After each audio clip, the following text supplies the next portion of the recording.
Warning: the case you're about to hear was recovered from the restricted British Museum archive. Its contents have never been authorised for public release. Proceed at your own discretion. The British Museum. Sub-Basement 3. Department of Anomalous Antiquities. My name is Dr. Nathaniel Ashcroft, Senior Archivist, Custodian of Restricted Collections. What you are about to hear has been recovered from sealed files, letters, journals, and testimonies once thought too disturbing for public record. Every statement you hear is drawn from Britain's forgotten centuries, the whispered history that hides between faith and fear. These are the National Occult Archives, filed, preserved, never closed. The following document was never intended for public release. Case file NOA 1573D. Classification. Testimony of witness. Date of statement 7th March 1573. Location: Brecon, Powys, Wales. Author: Father Edmund. Cadogan, parish priest. Testimony regarding the afflicted boy of Brecon. Worse, Father Edmund Cadogan. Do testify to the events witnessed at the Davies household. The boy Thomas, aged 13 years, fell ill on the feast of St. David. His mother summoned me when his condition worsened beyond natural sickness. Upon arrival, I found the child writhing upon his bed. His eyes had rolled backward, showing only white. When I approached with holy water, he began to speak, but the words were not English nor Welsh. The voice was deep, unlike any child's voice. It spoke in Latin, though Thomas knew no Latin. Non sum solus, it said through the boy's lips. I am not alone. The voice laughed when I produced my crucifix. Tres sumus, it continued.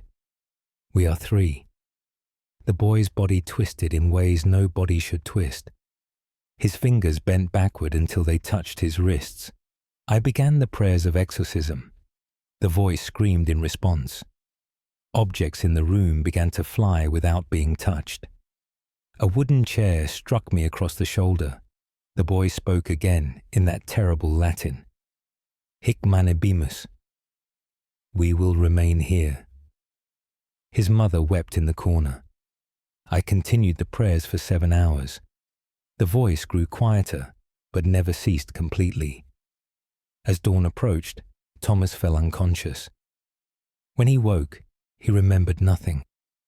But sometimes, late at night, his mother hears him whispering, always in Latin, always the same words. Non sum solus. I am not alone. Father Edmund Cadogan, parish priest. Brecon, Powys, Wales. 7th March 1573. Archive note. Dr. Nathaniel Ashcroft. Document recovered from Brecon Cathedral records. Father Cadogan performed 3 more documented exorcisms on Thomas Davies over subsequent months. The boy's fate remains unrecorded after 1574. Latin phrases authenticated as grammatically correct medieval ecclesiastical Latin. End of file. Proceeding to next recovered document. Case file NOA 1689M. Classification. Statement of Traveller. Date of statement 23rd October 1689. Location: Snowdonia, Gwynedd, Wales. Author: William Pritchard. Merchant statement. Concerning the thing in Bedgler Forest. Why? William Pritchard. Do record what I witnessed while travelling through Bedglet. My journey required passage through the old forest road. Night fell sooner than expected among the trees. The darkness there is unlike any other darkness. It pressed against my lantern light like something solid. I heard footsteps matching my own pace. When I stopped, they stopped. When I walked, they followed. I called out, thinking another traveller was near. No answer came. Only those footsteps, crunching through dead leaves. Then I saw it standing between two oak trees. Figure, tall and impossibly thin. Its arms reached down past its knees. The head tilted at an angle no neck should allow. It wore no clothing that I could see.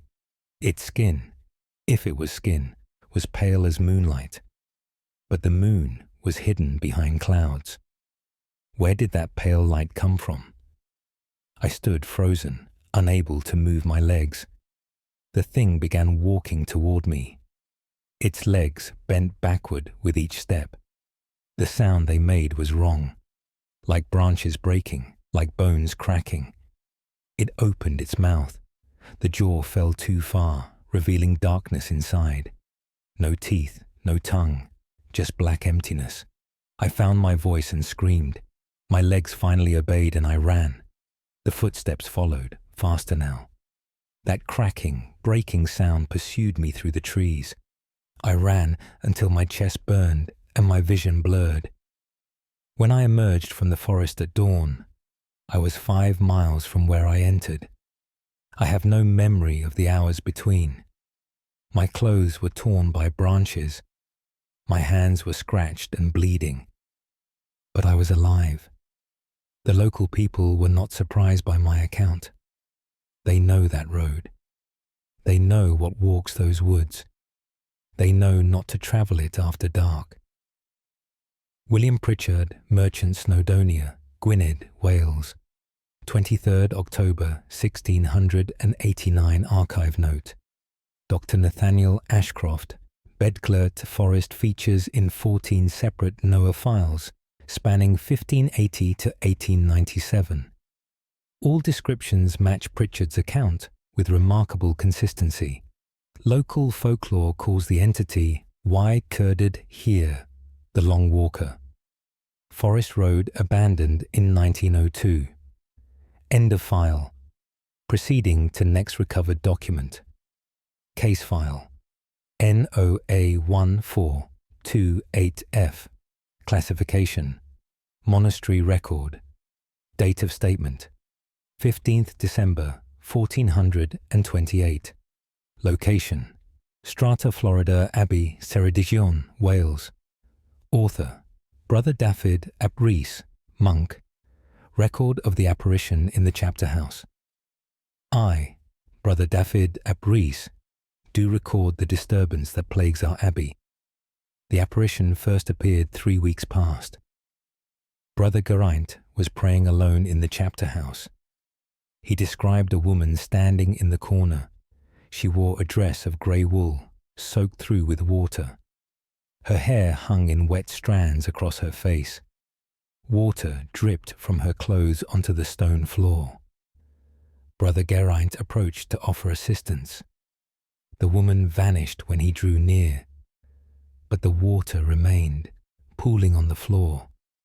Since that night, she appears each evening at Vespers, always in the same corner of the chapter house, always dripping water that leaves no trace. Her face is never visible through her wet hair. She stands perfectly still, watching us pray. Some brothers have tried to approach her. She disappears before they reach her. Others have spoken to her. She never responds, only stands and drips and watches. The abbot ordered the chapter house blessed. She appeared that very evening during the blessing. The abbot commanded her to speak or depart. She raised one hand, pointing toward the wall. Her finger indicated a specific stone in the foundation. Then she vanished. We removed the stone she indicated. Behind it, we found a small chamber. Inside lay the skeleton of a woman. Her bones were wrapped in rotted grey wool. The chamber was still wet, though the stone was sealed. We gave her proper burial in consecrated ground. That night, the apparition appeared again. This time, she stood beside her grave. Water still dripped from her grey dress. She has appeared every night since, always in the same spot, always dripping, always watching. Brother Dafydd ap Rhys, Monk Strata, Florida Abbey, Ceredigion, Wales, 15th December 1428. Archive note.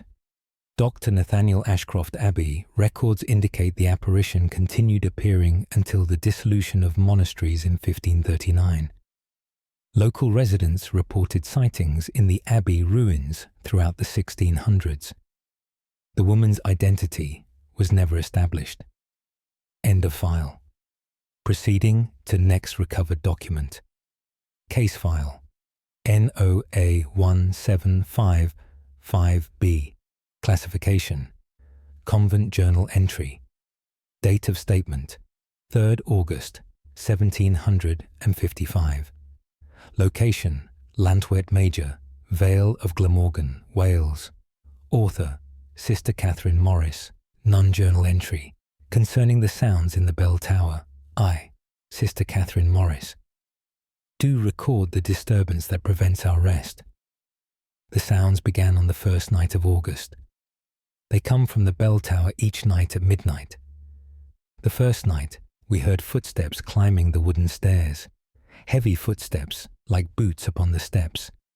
But when Sister Margaret investigated, the tower was empty. The second night, we heard the footsteps again. This time, they climbed to the top of the tower. We heard them walking across the bell chamber floor, back and forth, back and forth. For 1 full hour, those footsteps paced above us. Sister Margaret and I went together to investigate. The tower was empty and locked from below. The third night, the footsteps came again, but this time, they were accompanied by other sounds. Dragging, like something heavy being pulled across stone. Then a thud, as if something dropped. Then silence. Then a scream. A woman's scream, full of terror and pain. It echoed from the tower for several seconds. All the sisters heard it clearly. We rushed to the tower with lanterns. The door was locked as we had left it. No one was inside. Every night since, the pattern repeats. Footsteps climbing, walking back and forth, dragging, a thud, that terrible scream. The Mother Superior has forbidden us from entering the tower. She says some sounds are better left uninvestigated, but we must hear them every night. We must listen to that woman scream. We must wonder what happened in that tower. We must know that it continues to happen. Night after night, at exactly midnight, the footsteps climb, the dragging begins, the scream comes, and we can do nothing but listen. Sister Catherine Morris, Nun Llantwit Major, Vale of Glamorgan, Wales, 3rd August 1755. Archive note. Dr. Nathaniel Ashcroft. Convent records from 1739 mention a servant girl who disappeared. She was last seen carrying supplies to the bell tower. The tower was renovated in 1740. Sounds reportedly continued until the convent closed in 1783. End of file. Proceeding to next recovered document. Case file NOA 1812G. Classification: Constable's Report. Date of statement: 19th November 1812. Location: Porthcawl, Bridgend, Wales. Author: Constable David Hughes. Report of investigation at Scarehouse.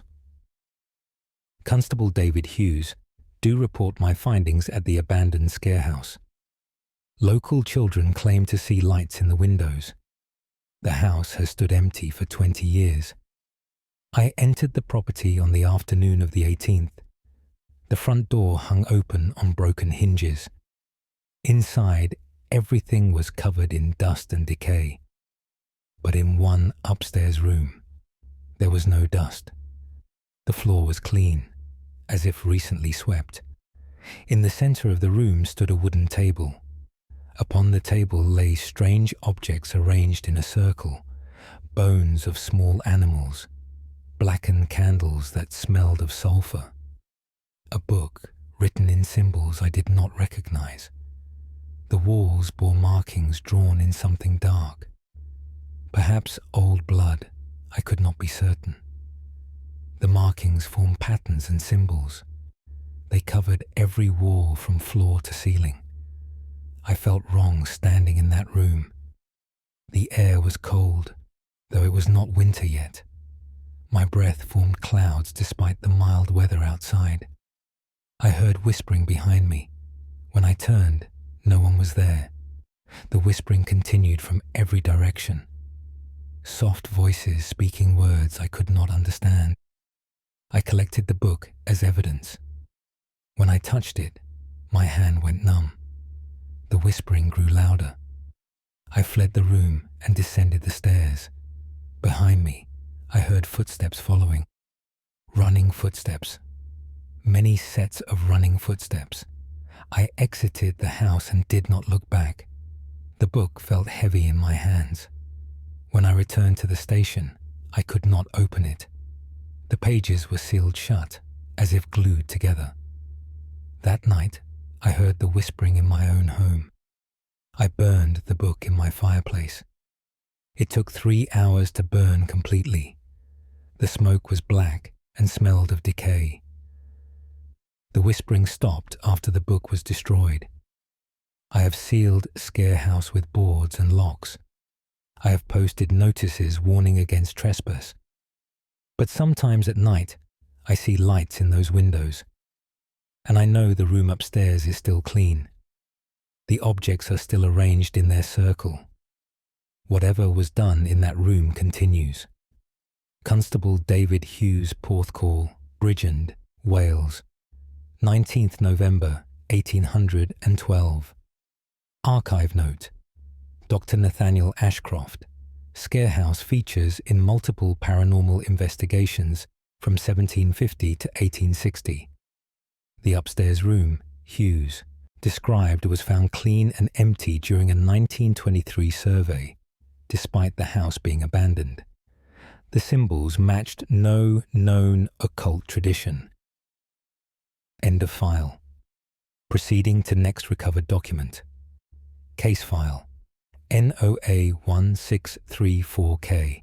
Classification. Physician's notes. Date of statement. 27th April, 1634. Location. Caernarfon, Gwynedd, Wales. Author, Dr. Morgan Evans. Physician medical notes on the case of Gwen Parry were. Dr. Morgan Evans. Do record my treatment of Gwen Parry. The woman, aged 32 years, was brought to me in restraints. Her family claimed she had become violent and unrecognizable. Upon examination, I found no physical cause for her condition. Her body bore no signs of disease or injury, but her behavior was extraordinary and disturbing. She spoke in a voice not her own. The voice was masculine and cruel. It mocked her family and cursed them in vulgar terms. When I attempted to examine her, she spat in my face. The spittle burned like acid upon my skin. I cleaned it quickly, but the mark remained for days. She laughed at my pain with that masculine voice. Then she began speaking in Latin. Corpus hoc meum est. This body is mine. I questioned her in Latin, testing her knowledge. Gwen Parry was an illiterate farmer's wife, yet she responded fluently in perfect church Latin. She quoted scripture backward. She recited prayers in reverse. When I presented a Bible, she recoiled violently. The restraints cut into her wrists as she struggled. Blood ran down her hands. She laughed at the blood. Dolores dulcis, the voice said. Pain is sweet. I administered sedatives, but they had no effect. She remained conscious and alert. Her strength was inhuman. She broke the leather restraints twice. 4 men could barely hold her down. Her husband wept, saying this was not his wife. I agreed. Whatever spoke through Gwen Parry was not her. I recommended a priest be summoned. Medical science had no answer for this affliction. The last thing she said as they carried her away stayed with me. Septem sumus. We are 7. 7 distinct voices spoke that phrase in unison, all from her one mouth. Dr. Morgan Evans, physician Caernarfon, Gwynedd, Wales, 27th April, 1634. Archive note. Dr. Nathaniel Ashcroft. Parish records indicate Father Ioan Griffiths performed rituals on Gwen Parry for 6 weeks. She was found dead in her cell on June 15, 1634. The voices reportedly continued speaking after her death for several hours. End of file. Proceeding to next recovered document. Case file NOA 1596. Classification Hermit's account. Date of statement 9th May 1596. Location Coedwi Brennan Forest, Gwynedd, Wales. Author Thomas Rees, Hermit, Account of the Forest Watchers. Thomas Rees. Do account for what dwells in this forest with me. I have lived alone in these woods for 12 years. I built my small hut far from any road or village. I sought solitude and prayer away from mankind. But I'm not alone here. They watch me from between the trees. Figures that stand perfectly still. I see them at dawn and at dusk, always at the edges of my vision. When I look directly, they are gone. But I know they remain. I feel their eyes upon me constantly. At first, I saw only one, a shape among the birch trees watching my hut. I called out, thinking it was a traveller. It did not respond. It did not move. After several days, I saw a second figure. This one stood near the stream where I draw water. Then a third appeared on the path to my hut. Each week, more arrive. They form a circle around my dwelling, silent watchers among the trees. They never come closer than 30 paces. They never leave. At night, I hear them moving, footsteps circling my hut. The circle grows tighter in the darkness. I have counted 14 distinct shapes, all of them motionless during daylight, all of them circling when night falls. I try to leave once. I walk toward the forest edge.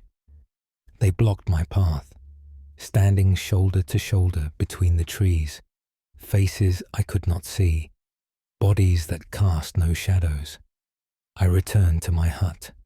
I have been here 3 weeks without leaving. My food runs low. My water is nearly gone. Still they watch and wait. The circle draws closer each night. Last night, they stood only 10 paces away.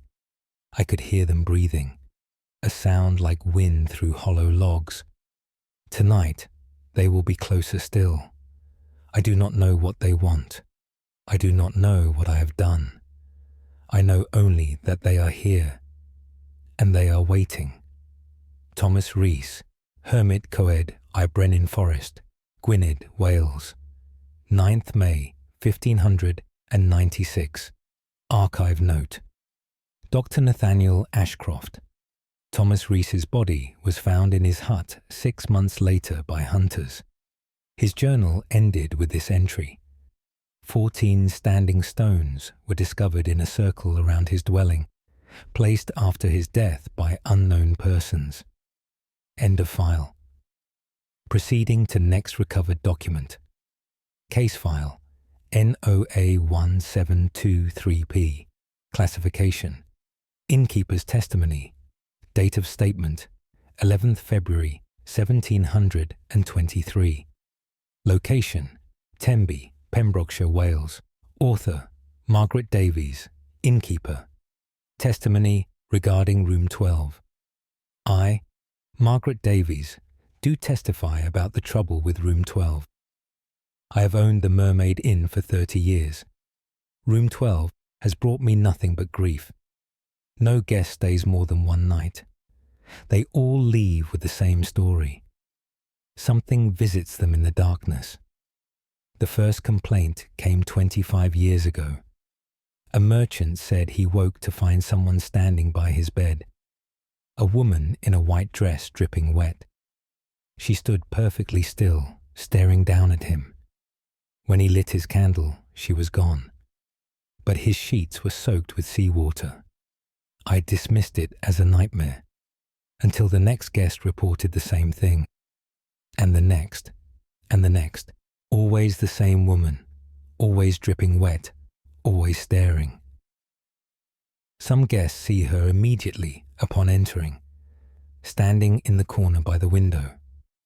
Others wake to find her beside the bed. One man said she leaned close to his face. Her breath smelled of salt and rot. Her eyes were open but saw nothing.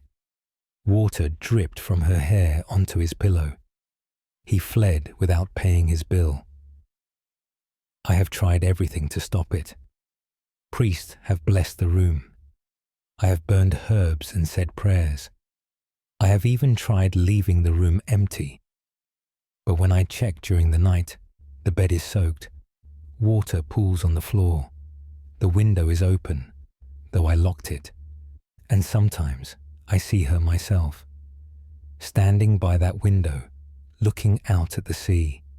Her white dress clings to her body. Water runs from her clothes in steady streams. She never turns to look at me. She only stares out at the water. I no longer rent room 12. The door stays locked. But some nights I hear footsteps inside, walking from the bed to the window. From the window to the bed, back and forth, all night long. And in the morning, the floor is wet. Margaret Davies, innkeeper, Tenby, Pembrokeshire, Wales, 11th February 1723. Archive note: Dr. Nathaniel Ashcroft. Records indicate a young bride drowned near Tenby in 1697 on her wedding night. She wore a white dress. Her body washed ashore 3 days later outside the Mermaid Inn. Room 12 overlooks the exact location. End of file. Proceeding to next recovered document. Case file NOA1681C. Classification: Church Warden's Report. Date of statement: 6 September 1681. Location: Llangollen, Denbighshire, Wales. Author: Evan Thomas, Church Warden. Report on the voices in St. Colin's Church, War, Evan Thomas. Do report the disturbance within our church. The voices began on the first Sunday of September. During morning prayers we heard singing, but it came from beneath the floor. Faint at first, like voices far away, then growing louder as we listened. The singing was in Welsh, but the words were wrong. The hymns were backward. Prayers recited in reverse. Blessing turned to curse. Father Robert stopped the service. We stood in silence, listening. The voices beneath us continued singing. Multiple voices, perhaps 20 or more. Men and women and children, all singing those backward hymns. Father Robert struck the floor with his staff. The singing stopped immediately. But in the silence, we heard something worse. Laughter. Children laughing beneath the stones. We have a crypt below the church. It contains the bones of the faithful dating back 200 years. Father Roberts led us down to investigate. The crypt was silent when we entered. The bones lay undisturbed in their alcoves. But when we turned to leave, the singing began again, behind us, inside the crypt. We fled up the stairs. The voices followed us, not just singing, now, speaking our names, calling to us. Each voice spoke to one of us personally. They knew things only the dead would know. Family secrets, private sins. Words never spoken aloud. The voices speak every night now, when the church is locked and empty. The singing echoes from the crypt. The backward hymns drift through the darkness. Sometimes we hear footsteps on the stairs, coming up from below, but when we look, no one is there. Father Roberts will not enter the crypt anymore. He has sealed the door with blessed timber. But the voices do not stop. They sing through the boards. They call our names through the cracks. They know we can hear them, and they want us to come down. Evan Thomas, Church Warden, Llangollen, Denbighshire, Wales, 6 September 1681 archive note. Dr. Nathaniel Ashcroft. Church records from 1478 mention a plague that killed 60 villagers. They were buried quickly in the crypt during a single night. No prayers were said due to fear of contagion. The crypt door was permanently sealed in 1683. End of file. Proceeding to next recovered document.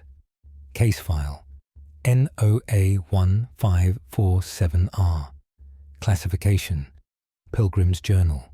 Date of statement 24th July 1547. Location Holywell, Flintshire, Wales. Author John Powell, Pilgrim. Journal entry on the road to St. Winefried's Well. I, John Powell, do record my experience on the Pilgrim Road. I travelled alone to visit the Holy Well. The road passes through deep woodland. I entered the forest at midday. The trees there grow so thick that daylight barely penetrates. Within an hour, I was walking in near darkness. The road beneath my feet disappeared. I followed the path by memory and prayer. Then I heard singing ahead of me. A woman's voice, clear and beautiful. I called out, asking if she needed assistance. The singing stopped. I called again. No answer came. I continued walking. The singing resumed, now behind me. The same voice, the same song. I recognized the melody as a hymn to St. Winefried, but the words were not English or Welsh. They were in a tongue I had never heard. The voice grew closer. I could hear her footsteps following mine, bare feet on dirt and leaves. I walked faster. She matched my pace. I began to run. She ran behind me. Her footsteps never faltered. Her singing never stopped. I burst from the trees into a clearing. Behind me, the footsteps stopped at the forest edge. I turned to see who followed. There, at the tree line, stood a woman. Her dress was white but rotted. Moss grew in her hair. Her skin was grey as stone. Her mouth moved, still singing, but her eyes were closed, sealed shut with dried mud. She stood perfectly still singing that unknown song. I backed away slowly. She did not follow. She only stood and sang. Her blind face turned towards me. I ran the remaining miles to Holywell. When I reached the well, I told the priest what I saw. He was not surprised. Many pilgrims report the singing woman in those woods. She has stood at that tree line for longer than anyone remembers, always singing, always blind, always waiting. The priest blessed me and said a prayer, but he warned me not to return by that road. The woman is still there, he said, and she remembers every pilgrim who hears her song. John Powell, Pilgrim Holywell, Flintshire, Wales, 24th July, 1547. Archive note, Dr. Nathaniel Ashcroft.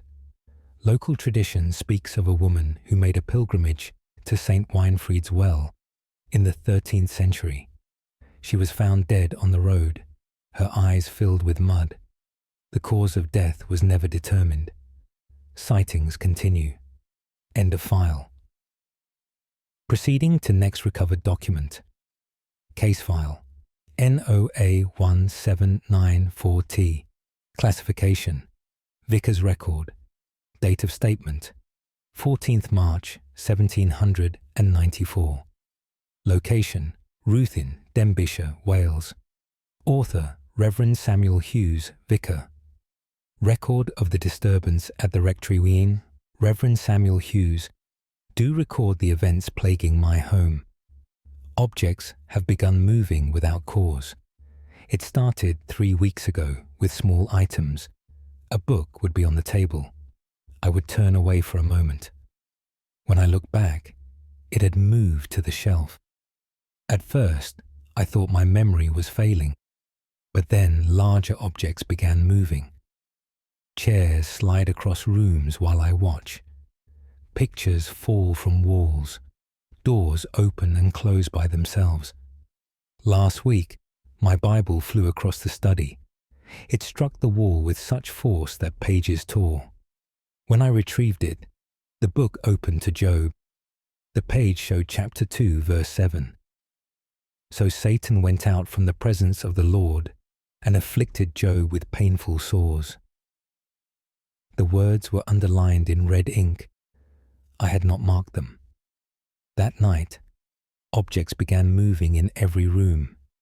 Plates crashed from cupboards. Furniture scraped across floors. My collection of theological texts tumbled from their shelves. I prayed throughout the night. The movement only increased. By morning, my entire house was in disarray. Everything movable had been moved. Books lay scattered across every surface. Chairs were stacked atop tables. My bed had been turned completely around. I brought a colleague to witness the phenomenon. Reverend Price arrived at noon. We sat together in my study. Within minutes, a candlestick rose from the desk. It floated through the air. Reverend Price and I both saw it clearly. The candlestick circled the room slowly. Then it dropped, shattering on the floor. Immediately, more objects began to rise. My inkwell, a letter opener, a small bronze cross, all floating, circling, then falling. Reverend Price fled. He refuses to return. I am alone with whatever does this. Each night, the activity increases. Objects move constantly. I no longer try to replace them. By morning, they will have moved again. I sleep little. When I do sleep, dream of hands. Invisible hands rearranging my life, touching everything I own, leaving nothing as it was. Reverend Samuel Hughes, Vicar Ruthin, Denbighshire, Wales, 14th March 1794. Archive note: Dr. Nathaniel Ashcroft. The Ruthin Rectory was investigated by 3 separate church officials over subsequent months. All witnessed the same phenomena. Reverend Hughes abandoned the building in August 1794. Later residents reported identical occurrences until the structure burned in 1812. End of file. Proceeding to next recovered document. Case file NOA 1803W. Classification: Doctor's Statement. Date of statement: 2nd June 1803. Location: Pembroke, Pembrokeshire, Wales. Author: Dr. Henry Morgan. Physician's statement concerning the patient in Ward 7. I, Dr. Henry Morgan, do state my observations of a most unusual case. A woman was brought to the hospital 3 days past. She had been found wandering the streets at dawn. Her clothes were torn and muddy. She spoke to no one, only stared ahead. The constable believed her to be in shock. We admitted her to Ward 7 for observation. Her physical condition was unremarkable. No injuries, no signs of assault or illness. But her behavior grew increasingly strange. She would not eat or drink. She would not sleep. She only sat on the edge of her bed and stared at the wall. On the 2nd day, she began to speak, but her lips did not move. The voice came from somewhere inside her chest, deep and resonant like a man's voice. It spoke continuously in Welsh. I do not speak Welsh fluently, but I recognize prayers. The Lord's Prayer, spoken backward, over and over, never ceasing. When I touched her shoulder, she turned to face me. Her eyes were completely black. No white remained visible, just solid black from edge to edge. The voice grew louder. Other patients in the ward began to scream. They covered their ears. They said the voice was inside their heads. I summoned help to restrain her. 4 orderlies came to assist. When they touched her, she went rigid. Her body became stiff as wood. We could not bend her arms or legs. She remained frozen in a sitting position. The voice continued speaking, now in Latin. Ego sum porta. I am the door. Per me veniunt. Through me they come. Her mouth opened wide, far wider than any mouth should open. The jaw cracked as it stretched. From inside came a sound like wind rushing through a tunnel, and voices, dozens of voices, all speaking at once in different languages, screaming and laughing and praying. Then she collapsed. The voices stopped. Her body became limp. When we examined her, we found she had stopped breathing. Her heart no longer beat. She had passed from this world, but her eyes remained open, still solid black, still staring. We closed those eyes and covered her, but in the night, I heard voices from the morgue, the same voices, still speaking through her. Dr. Henry Morgan, physician, Pembroke, Pembrokeshire, Wales, 2nd June 1803. Archive note. Dr. Nathaniel Ashcroft. The woman's identity was never established. She was buried in a pauper's grave 2 days later. The grave was found disturbed 3 times in subsequent weeks, though the coffin remained sealed. Disturbances ceased after the 4th reburial. End of file. Proceeding to next recovered document. Case file NOA1659L. Classification: Teacher's account. Date of statement: 18th November 1659. Location: Carmarthen, Carmarthenshire, Wales. Author: William Davies, schoolmaster. Account of events at the grammar school. I, William Davies, do account for the disturbance affecting my students. The trouble began 4 days ago during morning lessons. We heard tapping on the windows, slow, rhythmic tapping on every pane of glass. I went to investigate, but found no one outside. The moment I returned to my desk, the tapping resumed. The students could not concentrate. The tapping continued for the entire lesson. That afternoon, the tapping moved inside. It came from within the walls, moving from room to room, following us through the building. Always the same rhythm. Tap, tap, tap. Pause. Tap, tap, tap. On the second day, the tapping was joined by whispers, soft voices speaking just below the threshold of understanding. The students claimed to hear their names. I heard nothing distinct, only the whispers beneath the tapping. Some students became frightened and refused to work. I sent them home early. The whispers grew louder as the rooms emptied. By the 3rd day, only 5 students remained. The rest were kept home by worried parents. During lessons, books began sliding off desks. Papers scattered without wind. Chalk wrote on the board by itself. Not words, only symbols and marks. Strange patterns that made no sense. The students begged to leave. I allowed them to go. I remained alone to observe. The tapping continued throughout the empty school. The whispers grew into distinct voices, children's voices, speaking Welsh. I recognized some as former students. Boys who had died of fever. Girls who had passed from consumption. all speaking together, all saying the same thing. We are still here. We never left. We remain. I fled the building. I have not returned. The school sits empty now, but at night, lamplight shows in the windows, and those who pass by hear the tapping, and the whispers, and the voices of children who should be silent. William Davies, schoolmaster, Carmarthen, Carmarthenshire, Wales, 18th November 1659.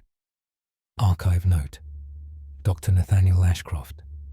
The grammar school closed permanently in 1660. Building records show it was constructed on the site of a medieval plague pit.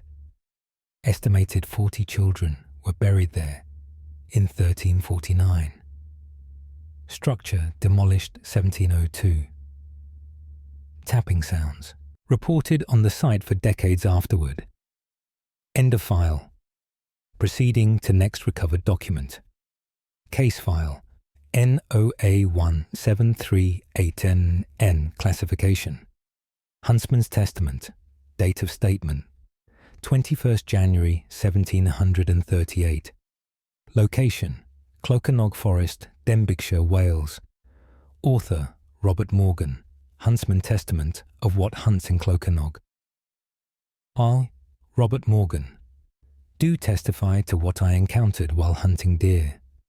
I have tracked game through Clocanog for 20 years. I know every path and clearing. But yesterday, I found myself in a part of the forest I had never seen. The trees there grew in unnatural formations, twisted trunks that bent back upon themselves, branches that reached toward the ground instead of the sky. No birds sang in those trees. No animals moved through the undergrowth. The silence was absolute and oppressive.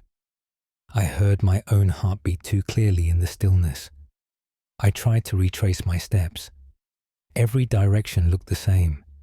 The twisted trees surrounded me completely. Then I saw it moving between the trunks. Something large and wrong. It walked on 4 legs, but the legs were too long. The body was too thin. The head was too large. It moved with a stuttering gait, jerking forward in bursts of motion, like a puppet pulled by invisible strings. I raised my rifle, though my hands trembled. The thing stopped moving. It stood completely still behind a twisted oak. I could see parts of it around the trunk. One leg, impossibly long, part of its body, thin as a sapling. A glimpse of its head. The head turned toward me. I saw its face, or where a face should be. There was only smooth, featureless surface. No eyes, no mouth, no nose. Just blank skin stretched over bone. Yet I knew it was looking at me, studying me. The thing began moving again, coming closer. That jerking, unnatural walk. I fired my rifle. The shot echoed through the silent forest. I know I hit my target. I am an experienced marksman. But the thing did not react. It continued approaching. Closer now, close enough that I could hear it. A sound like branches creaking in wind, coming from inside its body. I ran. I crashed through the undergrowth without thought for direction. Behind me I heard that stuttering movement, pursuing me. I ran until my lungs burned, until my legs could carry me no further. When I finally stopped, I found myself on a familiar path. The normal forest surrounded me again. Birds sang overhead. A rabbit fled from my footsteps. Everything was as it should be. But when I looked back the way I had come, I saw those twisted trees, and standing among them, watching, that faceless thing on its 2 long legs. Robert Morgan, Huntsman, Clocanog Forest, Denbighshire, Wales, 21st January 1738. Archive note: Dr. Nathaniel Ashcroft, Clocanog Forest, contains several areas of unusual tree growth, attributed to soil conditions and past lightning strikes. Local folklore describes Y Peth Heb Wyneb, the thing without face, dating back to the 1500s. 7 hunters reported similar encounters between 1720 to 1780. End of file. Proceeding to next recovered document. Case file NOA1692M. Classification Magistrate's record. Date of statement 9th October 1692. Location Swansea, Glamorganshire, Wales. Author Magistrate Thomas Price. Record of investigation into the madness of Sarah Jenkins Vust. Magistrate Thomas Price. Do record my investigation of a disturbing case. Sarah Jenkins was brought before me by her husband. He claimed she had become unrecognizable over the course of 3 days. The woman I saw bore little resemblance to the description he provided. Her face was twisted in a permanent grimace. Her eyes were wide and unblinking. She had not closed them in 48 hours, he said. Her hands were raw and bleeding. She had clawed at her own skin ceaselessly. When I addressed her, she did not respond. She only stared past me at something behind my chair. Her husband explained the transformation. 3 days prior, Sarah had gone to market. She returned home late in the afternoon. Her behavior was immediately strange. She walked into their home backward. She spoke her sentences in reverse order. She attempted to eat her supper before it was cooked. Her husband thought she was playing a peculiar joke, but when night fell, she began to scream.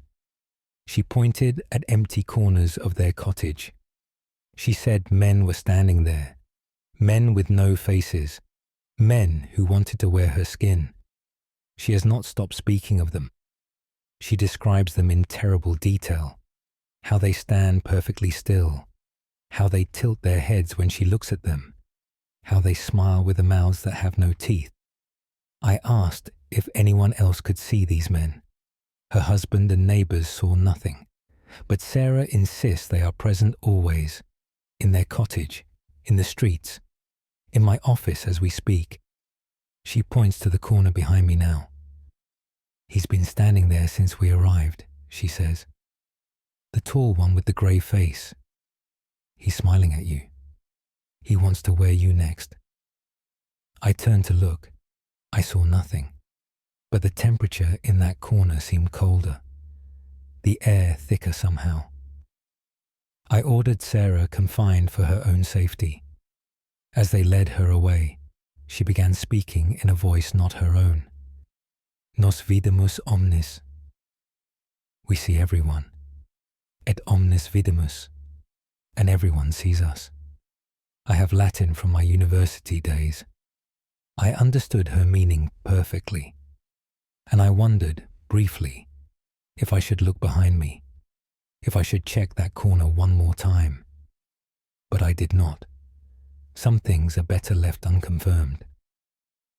Magistrate Thomas Price Swansea, Glamorganshire, Wales. 9th October 1692. Archive note. Dr. Nathaniel Ashcroft. Sarah Jenkins was confined to Swansea Asylum, where she died 6 weeks later. Medical records note she never closed her eyes, even during sleep. She spoke constantly of the faceless men until her death. Final entry describes 14 surrounding her bed. End of file. Proceeding to next recovered document. Case file NOA1764D. Classification Sexton's Report.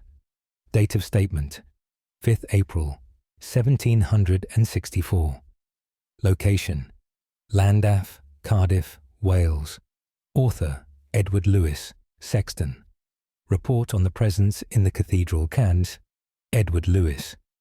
Do report what appears in our cathedral each dawn. My duties require me to open the cathedral before sunrise. I arrive in darkness and light the candles. For the past month, I have not been alone. Someone kneels in prayer before the altar, always in the same spot, always perfectly still. The figure wears a monk's robes. The hood is drawn up, concealing the face. When I first saw this person, I called out. I assumed a pious parishioner had entered during the night. The figure did not respond. It remained kneeling, hands clasped in prayer. I approached to offer assistance. As I drew near, I heard whispering, Latin prayers flowing in a continuous stream. The voice was strange, too high and too low at once, like two voices speaking in unison. I touched the figure's shoulder. My hand passed through the robes. I felt nothing solid, only cold air. The whispering stopped. The figure remained motionless. I stepped back in shock. The whispering resumed immediately. I fled to fetch the dean. When we returned, the figure was gone, but we heard the whispering echoing through the cathedral, coming from every direction at once. Since then, the figure appears each morning. I have stopped trying to approach it. I light my candles and go about my duties. The whispering monk remains at prayer. By the time the cathedral opens for morning service, it has vanished. But the altar stone is always cold, ice cold, though we keep fires burning. And sometimes, kneeling to pray in that spot, parishioners feel hands upon their shoulders, gentle hands pressing them down, keeping them kneeling, holding them in place. Several have reported this same sensation, the pressure of palms on their shoulders, the weight of something unseen. They cannot rise until the hands release them.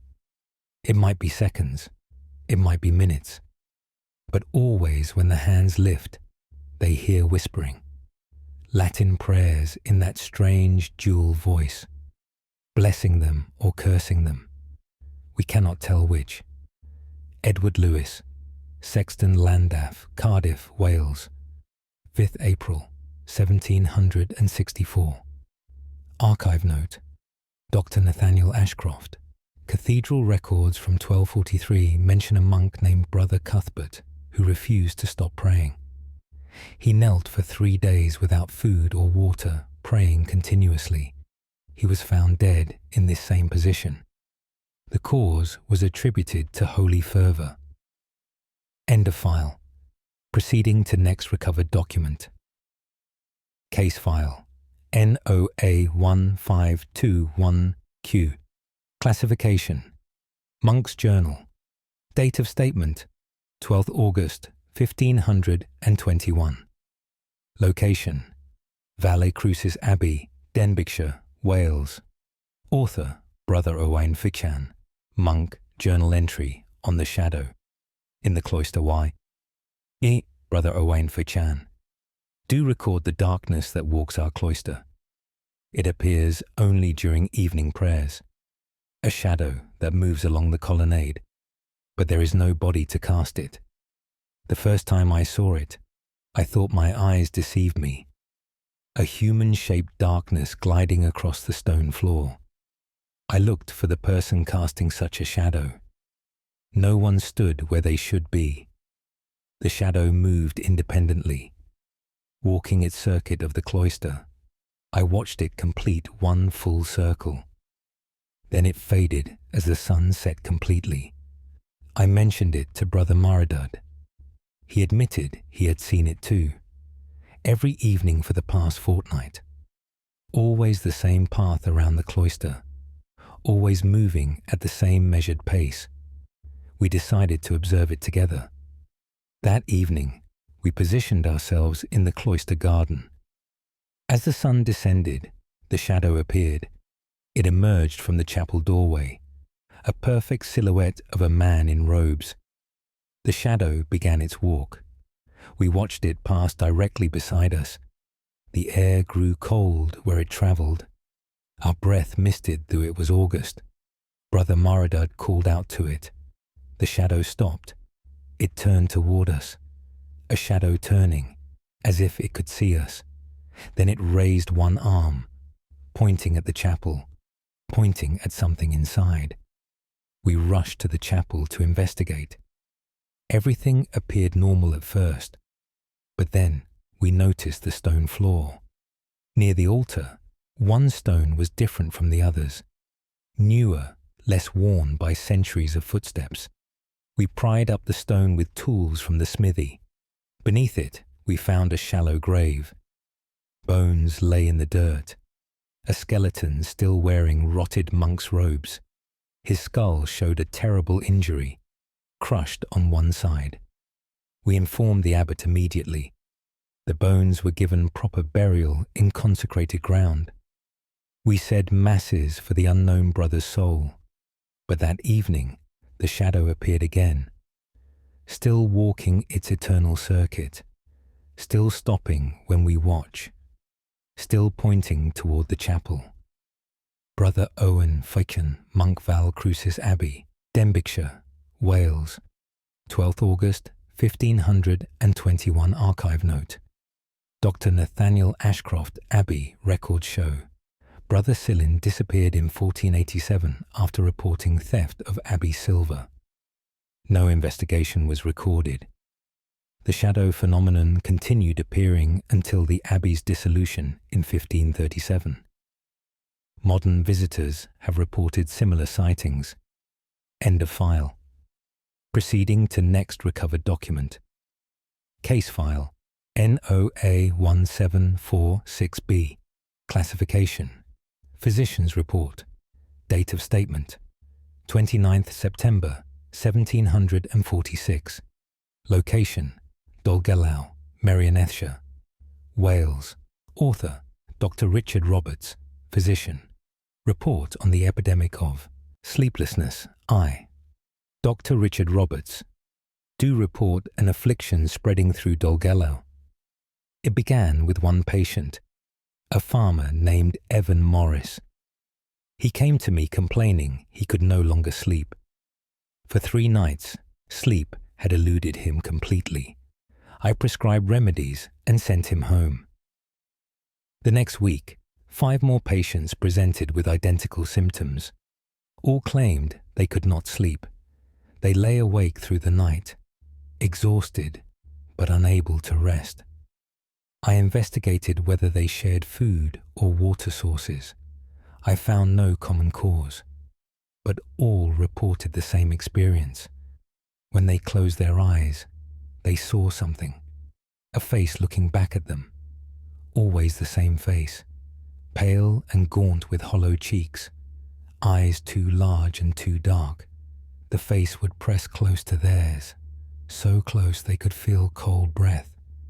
When they opened their eyes, the face vanished, but the memory remained. Within 2 weeks, 12 people suffered this affliction. All described the identical face. All were afraid to close their eyes. They began showing signs of severe exhaustion, confusion and trembling. Some reported seeing the face even while awake, standing in corners of their rooms, visible only when they were not looking directly, gone when they turned their heads. I consulted my medical texts. I found no disease matching these symptoms. The afflicted began gathering together. They found comfort in numbers. They would sit in groups, keeping each other awake, forcing themselves to remain conscious. Several attempted to stay awake indefinitely. One woman lasted 6 days before collapsing. When she finally slept, she screamed throughout the night. Her family said she thrashed and fought invisible attackers. She woke more exhausted than before. The face, she said, had been waiting for her, and it was no longer content to simply watch. It had touched her. Cold fingers on her face, tracing the shape of her bones, memorizing her. Now 23 people are afflicted. No remedies provide relief. No prayers offer comfort. They exist in a state between waking and sleeping, too afraid to rest, too exhausted to function. The face waits for each of them, patient and eternal, ready to be there the moment their eyes close. I have quarantined the afflicted, but I fear containment is impossible. Yesterday, I closed my eyes for a moment, and I saw it. That pale, gaunt face, those hollow cheeks and dark eyes, pressing close to mine. Dr. Richard Roberts, physician, Dolgellau, Merionethshire, Wales, 29 September 1746. Archive note. Dr. Nathaniel Ashcroft.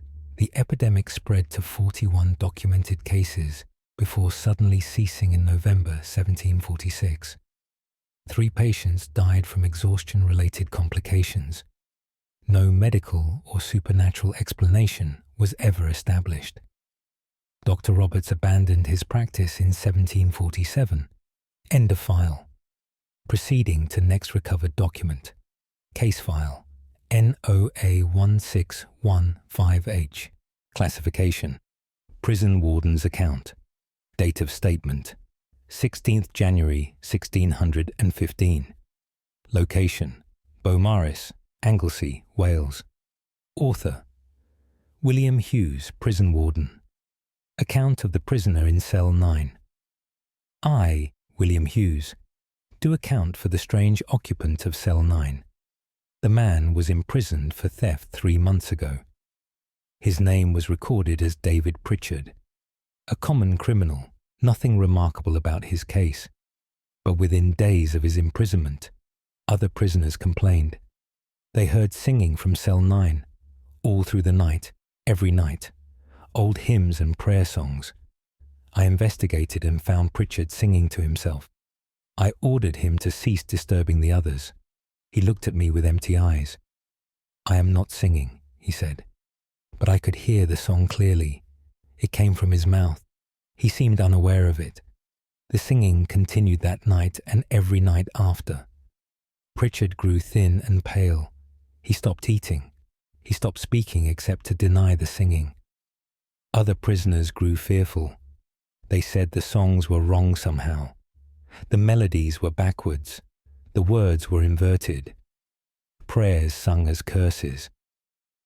I moved Pritchard to an isolated cell. The singing grew louder. Now I could hear it from my own quarters, echoing through the stone walls, day and night without cessation. Pritchard's condition worsened. His eyes developed a strange quality. They reflected no light. They looked like holes in his face. He would sit motionless for hours, all while the singing poured from his mouth. I brought a priest to examine him. Father Cadwallader recognized the songs. Medieval hymns, he said, sung in perfect Latin. But Pritchard was an illiterate farmer. He knew no Latin. The priest attempted to bless him. When he sprinkled holy water, Pritchard screamed. Not in pain, but in fury. Multiple voices screamed through his mouth, men and women and children, all screaming at once. The priest fled. He refused to return. Pritchard stopped eating entirely. He wasted away before our eyes, but the singing never weakened. If anything, it grew stronger as his body grew weaker. 2 weeks ago, he finally passed from this world. His body lay cold and still on the cell floor, but the singing continued. For 3 more days that empty cell echoed with hymns. We buried him in the prison yard. On the first night, we heard singing from beneath the earth, faint but unmistakable. The other prisoners demanded to be moved to different cells, far from cell 9, far from the yard where Pritchard lies, because at night they still hear him, still singing those backward hymns, still praying those inverted prayers, and they know he is not alone down there in the dark. William Hughes, Prison Warden, Beaumaris, Anglesey, Wales, 16th January 1615. Archive note. Dr. Nathaniel Ashcroft. Cell 9 was sealed after 3 subsequent prisoners reported identical phenomena. Prison. Records show the cell was never used again. The prison was closed in 1680. Locals report hearing singing near the ruins on quiet nights. End of file. Proceeding to next recovered document. Case file. NOA 1827. K classification. Estate manager's statement. Date of statement. 4th July, 1827. Location. Powys Castle, Montgomeryshire, Wales. Author George Edwards. Estate manager statement regarding the woman on the stairs. George Edwards. Do state what appears on the castle's main staircase. I have managed this estate for 15 years. I am familiar with every room and corridor. But 3 months ago, something new appeared. A woman stands on the landing. She wears a dress of deep blue velvet. The style is from the previous century. Her hair is arranged in an old-fashioned manner. She stands perfectly still, looking down the stairs. I first saw her while conducting evening rounds. She stood so still, I thought she was a statue, but we have no statues in that location. I called out to her. She did not respond. I climbed the stairs to speak with her. As I drew near, she vanished, simply ceased to exist between one step and the next. I examined the landing thoroughly. I found no explanation. The next evening, she appeared again. Same place, same posture, same blue dress. I brought a footman to witness her. He confirmed what I saw. We both watched her for several minutes. She never moved, never blinked, just stared down those stairs. Then she faded away like morning mist. Now she appears every evening at 8 o'clock. The household staff have all seen her. Some refuse to use those stairs after dark. I decided to research the castle's history. In the library, I found a portrait. A woman in a blue velvet dress. The same dress worn by our apparition. The portrait was labelled Lady Catherine Herbert. She died in 1743. According to family records, she fell down those very stairs. She broke her neck and passed within the hour. The strange thing is this. The records say she fell while descending the stairs. But our apparition stares downward, looking at something at the bottom. Looking at the place where she would land. Seeing her own death, perhaps. Watching it happen over and over. Last week, a maid was descending those stairs. The woman appeared directly in front of her. The maid tried to step around her. She felt intense cold. Her legs went numb. She tumbled down the stairs. Fortunately, she suffered only bruises. But she swears the woman smiled. Just for a moment. The first expression she has ever shown. A smile as the maid fell. We now keep the stairs roped off after 7 in the evening. But the woman appears whether anyone is there or not. Standing on her landing. Waiting for the next person to descend. Waiting to smile again. George Edwards, estate manager. Powys Castle, Montgomeryshire, Wales, 4th July. 1827. Archive note. Dr. Nathaniel Ashcroft. Lady Catherine's portrait still hangs in Powys Castle. Visitors have photographed unexplained blue mist on the staircase. 3 separate incidents of people falling on those stairs occurred between 1827 to 1901. All reported feeling sudden cold before losing their balance. End of file. Proceeding to next recovered document. Case file NOA 1593P. Classification. Sailor's testimony. Date of statement. 11th May 1593. Location. Fishguard, Pembrokeshire, Wales. Author. Captain John Morgan. Sailor testimony.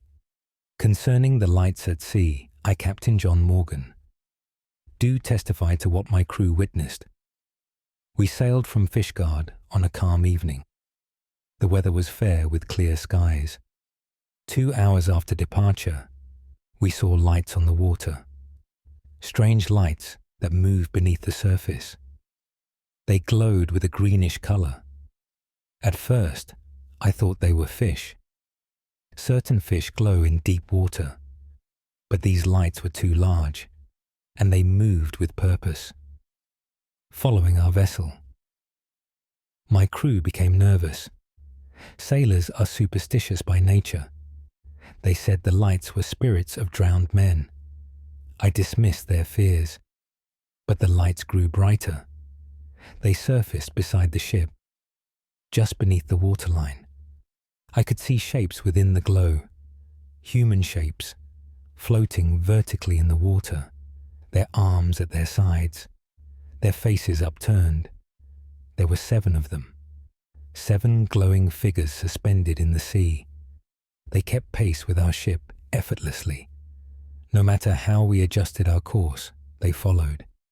One of my crew, a young man named Thomas, leaned over the rail. He stared down at the figures. "They're calling to me," he said. I pulled him back from the edge. His eyes were glazed and distant. "I need to go down to them," he continued. "They're waiting for me." I ordered him below deck. 2 men had to restrain him. He fought to return to the rail, all while the lights followed. The glowing figures stared up at us. Their eyes were points of light in luminous faces. I ordered full sail to outrun them. For an hour, they matched our speed. Then, as suddenly as they appeared, they sank, down into the dark water. The lights faded to nothing. Thomas calmed once the lights were gone. He remembered nothing of his compulsion, but he had scratches on his arms, deep scratches from his own fingernails. He had clawed at himself without realizing. 3 days later, we returned to Fishguard. Thomas left the ship and walked to the harbour. He stood at the edge of the pier. He stared into the water for several minutes. Then he stepped forward. He walked into the sea without hesitation. My crew pulled him out. He fought them desperately, screaming that he had to go down, that they were waiting for him, that they had followed him home. We restrained him until a doctor arrived. Thomas died that night, simply stopped breathing in his sleep. When we found him, his eyes were open, staring at nothing, but his lips were wet with seawater, though he had been nowhere near the water. Captain John Morgan, Sailor Fishguard, Pembrokeshire, Wales, 11th May 1593. Archive note: Dr. Nathaniel Ashcroft. 7 sailors drowned near Fishguard in 1587 when their ship struck rocks. Their bodies were never recovered. Luminous phenomena in the area have been reported by fishermen for centuries. Maritime records document 12 unexplained drownings in Fishguard Harbour between 1593 and 1680. End of file. Proceeding to next recovered document. Case file. NOA1708V. Classification: Asylum record. Date of statement: 22nd March, 1708. Location: Haverford West, Pembrokeshire, Wales. Author: Dr. Thomas Jenkins, Asylum Director. Record of patient 14Y. Dr. Thomas Jenkins, do record the case of a most unusual patient. She was brought to us 6 weeks ago by her brother. The woman had not spoken in 3 months. She would only stare at walls. But she was not catatonic. She was watching something. Her eyes would track movement no one else could see, following something as it moved across the wall. Sometimes she would smile. Other times she would weep. But always she watched. We assigned her to a private room. Patient 14, we called her.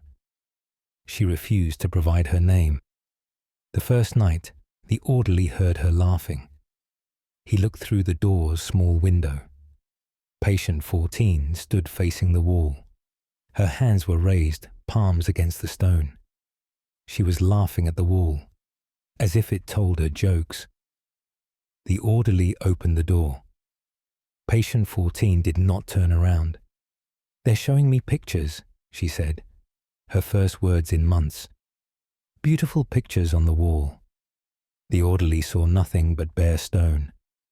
He led her back to bed. She went willingly, still smiling. The next morning she was standing at the wall again. This time, she was crying. "The pictures are sad today," she told me. "They show me things that happened. Terrible things." I asked what she saw.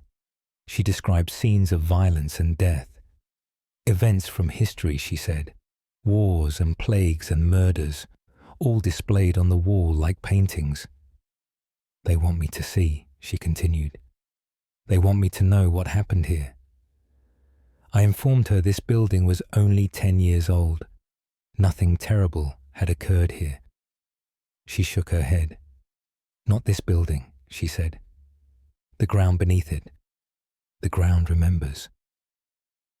Over the following weeks, she spent hours at the wall, sometimes watching intently, sometimes covering her eyes, always responding to images no one else could see. Other patients began reporting similar experiences, claiming they saw pictures on their walls, visions of the past. I grew concerned this was becoming contagious, a shared delusion spreading through the asylum. I ordered research into the property's history. The land had been a kamisoandi battlefield in medieval times. Hundreds died here during clan warfare. The soil still yielded bones when we dug the foundation. Last week, patient 14 stopped watching the walls. Now she watches the ceiling. "They moved higher," she explained. "They're showing me what comes next. What will happen in the future?" I asked what she saw. She looked at me with pity. "Fire," she said. "This place will burn, and everyone will watch the walls as they die. The walls will show them their own deaths, over and over, forever." Dr. Thomas Jenkins, Asylum Director, Haverfordwest, Pembrokeshire. Wales, 22nd March, 1708, archive note. Dr. Nathaniel Ashcroft, the asylum burned in 1715. 23 patients and 4 staff perished. Survivors reported seeing visions on the walls during the fire. The site remained empty until 1820. Patient 14's identity was never recorded. End of file. Proceeding to next recovered document. Case file NOA1-672N. Classification. Librarian's account. Date of statement 8th December 1672. Location Cardiff, Glamorganshire, Wales. Author Samuel Price, librarian. Account of the book that writes itself. I, Samuel Price, do account for a peculiar volume in my care. The book appeared on a shelf 3 months ago. I did not purchase it. No one donated it.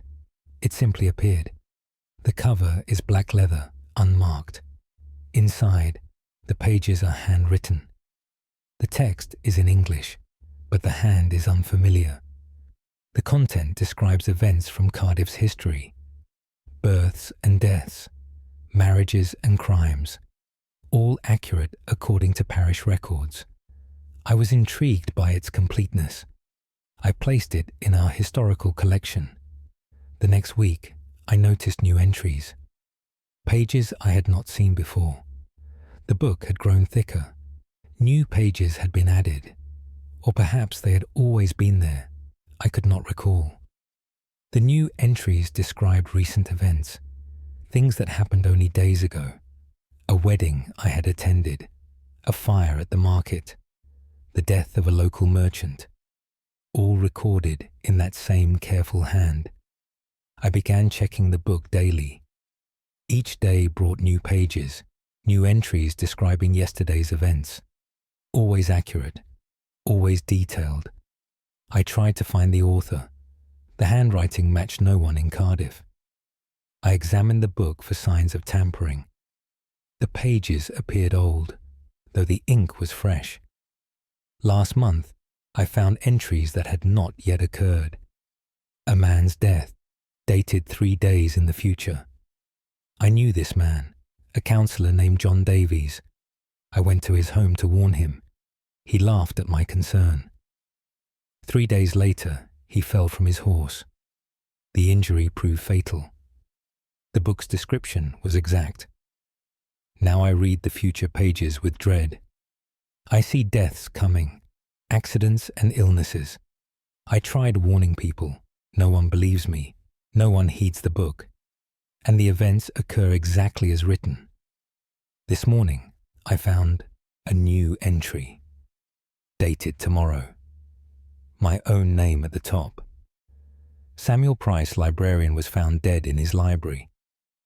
He had been reading when his heart ceased. The book lay open before him. No one could close it. I do not know if I can prevent this. Perhaps it is already written, already certain, already happening. I am writing this account while I still can.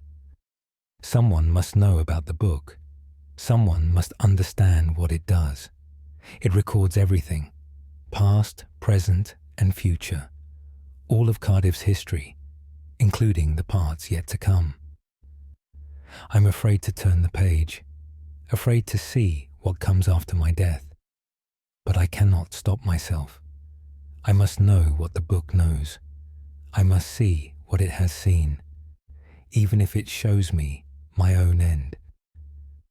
Samuel Price, Librarian, Cardiff, Glamorganshire, Wales. 8th December 1672. Archive note, Dr. Nathaniel Ashcroft. Samuel Price was discovered dead at his desk on December 9th, 1672. A book lay open before him.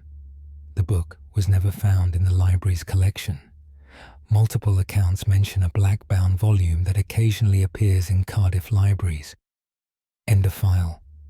Proceeding to next recovered document. Case file. NOA1545W classification. Vicar's record. Date of statement. 17th October 1545. Location. Wrexham, Denbighshire, Wales. Author. Reverend Hugh Thomas. Vicar. Record of the child in the churchyard font. Reverend Hugh Thomas. Do record what appears among our graves. A child walks through the churchyard each evening. A girl of perhaps 7 or 8 years. She wears a white gown that drags in the mud, but the gown never becomes soiled. Always pure white, always clean. The first time I saw her, I thought her lost. I called to her. She did not respond. She walked between the graves with purpose, as if searching for something specific. I followed at a distance. She stopped at an old grave. The marker was weathered and illegible. The child knelt in the grass. She placed her small hand on the stone. Then she vanished. One moment present, the next gone. I examined the grave. The stone was cold beneath my touch, colder than the autumn air should make it. I researched the gravesite in parish records. A child was buried there in 1538. Eleanor Davies, aged 7 years. Cause of death was recorded as drowning. She fell through ice while playing near the river. Her body was not recovered for 3 days. Now each evening she walks, following the same path through the graves, always ending at her own resting place, always kneeling there, always touching her stone before disappearing. Other parishioners have seen her. Some try to approach. She never acknowledges them. She continues her walk, her search, her return to that one cold grave. Last week, another child saw her. My own daughter, Margaret. Margaret was playing near the church. She came running to me in tears. "The dead girl wants me to play with her," she said. "She's waiting by the river, where the ice is thin." I forbade Margaret from going to the river alone. But that night, I found her walking in her sleep. She was heading toward the water. Her eyes were open but saw nothing. I carried her back to bed. She woke confused and frightened. She said the girl in white had been calling her name, promising to show her a game they could play together, under the ice, where it's quiet, where no one can find them. I keep watch over Margaret now. The child in white has not returned to the churchyard.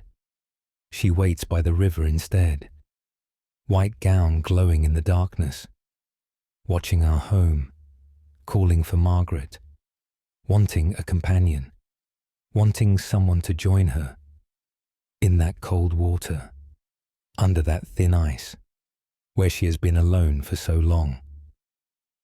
Reverend Hugh Thomas, Vicar Wrexham, Denbighshire, Wales, 17th October, 1545. Archive note. Dr. Nathaniel Ashcroft. Eleanor Davies' grave exists in Wrexham churchyard. Marker dated 1538. 4 drownings of children occurred in the adjacent river between 1545 to 1602, all during winter months. The apparition has been reported near the river continuously for centuries. End of file. Proceeding to next recovered document. Case file NOA1819L. Classification. Constable's report. Date of statement 25th April 1819. Location Abergavenny, Monmouthshire, Wales. Author Constable Robert Williams. Report of investigation at the Old Mill Y.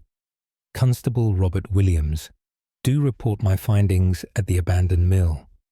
Local children reported hearing screaming from inside. The mill has been empty for 15 years. Its machinery rusted and broken.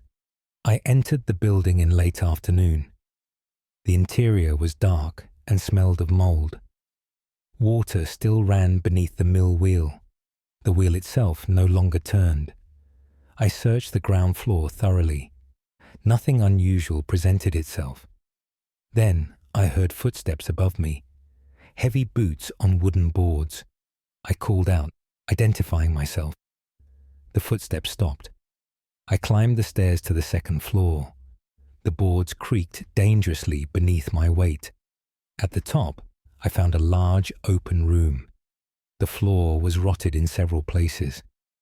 Daylight showed through holes in the roof, but the room was not empty. Tools lay arranged on a workbench, as if someone had been using them recently. The tools were not rusty. They gleamed as if freshly oiled. I approached to examine them. Behind me, I heard a loud crash. I spun around. A barrel had fallen over. It rolled across the uneven floor. No one had pushed it. Then more items began falling. Boxes tumbled from shelves. Tools clattered to the floor. Objects flying through the air. I ducked as a hammer whizzed past my head. I retreated toward the stairs. The activity intensified. Everything in the room seemed to be moving, swirling through the air like a storm. Then I heard the screaming, a man's voice, full of terror and pain. It came from everywhere at once, from the walls, the floor, the very air, screaming that rose and fell, screaming that never paused for breath. I fled down the stairs. The screaming followed me. Echoing through the mill, I burst out into daylight. Behind me, through the windows, I saw objects still flying. crashing against walls, smashing themselves to pieces. The screaming continued for several more minutes, then abruptly ceased. I made inquiries about the mill's history. In 1804, a worker named Thomas Evans died there. The mill wheel crushed him. It took 3 hours to free his body from the machinery. He was conscious for much of that time, screaming as the wheel slowly ground him. The mill closed soon after. No one would work there. Every worker reported hearing Thomas screaming, hearing his last 3 hours of agony, playing over and over, never ending, never silent. I have posted warning signs at the mill. I have ordered the building sealed. But I know it won't help. Thomas Evans is still there, still trapped in that wheel, still screaming, and he will scream there forever. Constable Robert Williams, Abergavenny, Monmouthshire, Wales, 25th April, 1819. Archive note: Dr. Nathaniel Ashcroft. The mill was demolished in 1875. Workers reported hearing screaming during the demolition process. Several refused to continue. The site remained empty until 1920. Locals still report occasional screaming sounds near the riverbank where the mill once stood. End of file. Proceeding to next recovered document. Case file NOA 1758D. Classification: Midwife's Testament. Date of statement: 3rd February 1758. Location: Lampeter, Ceredigion, Wales. Author: Mary Evans, Midwife Testament. Regarding the birth at Bronwood Farm. Mary Evans, do testify to what occurred at Bronwood Farm. I was summoned to attend a birth. The farmer's wife, Anne Hughes, was in labour. I arrived at dusk. The house was dark and cold. No fire burned despite the winter weather. Anne lay in bed, pale and weak. The labour had been progressing for 20 hours. But something was wrong. The child would not come. Anne was exhausted beyond measure. Her husband paced the room nervously. I examined her and felt the child moving. But it moved strangely, not the normal movements of birth. The child seemed to be resisting, pushing backward instead of forward. Hours passed with no progress. Anne grew weaker. I feared for her life. Then, suddenly, the child began to emerge. But the delivery was wrong. All wrong. The infant came feet first. A breech birth, but worse than any I had seen. When the child finally emerged, it did not cry. It lay silent on the bed. Its eyes were open, staring at me. The eyes were too aware, too knowing for a newborn. I cleaned the child as custom required. Its skin was cold, unnaturally cold, like touching ice. I wrapped it in blankets. The infant never made a sound, just watched me with those knowing eyes. Anne reached for her child. I placed the infant in her arms. The moment the child touched her, Anne screamed. She dropped the infant onto the bed. Her arms were covered in frost. Ice crystals formed on her skin where the child had touched her. The infant lay on the blanket, still silent, still staring. Its eyes had turned black, completely black from edge to edge. The husband grabbed his child. He too screamed and dropped it. His hands were frozen. The skin had turned white with frostbite. The infant rolled off the bed. It should have hit the floor, but it stopped, suspended in the air, floating. Then it began to rhyme, drifting upward like smoke. The room grew colder. Our breath formed clouds.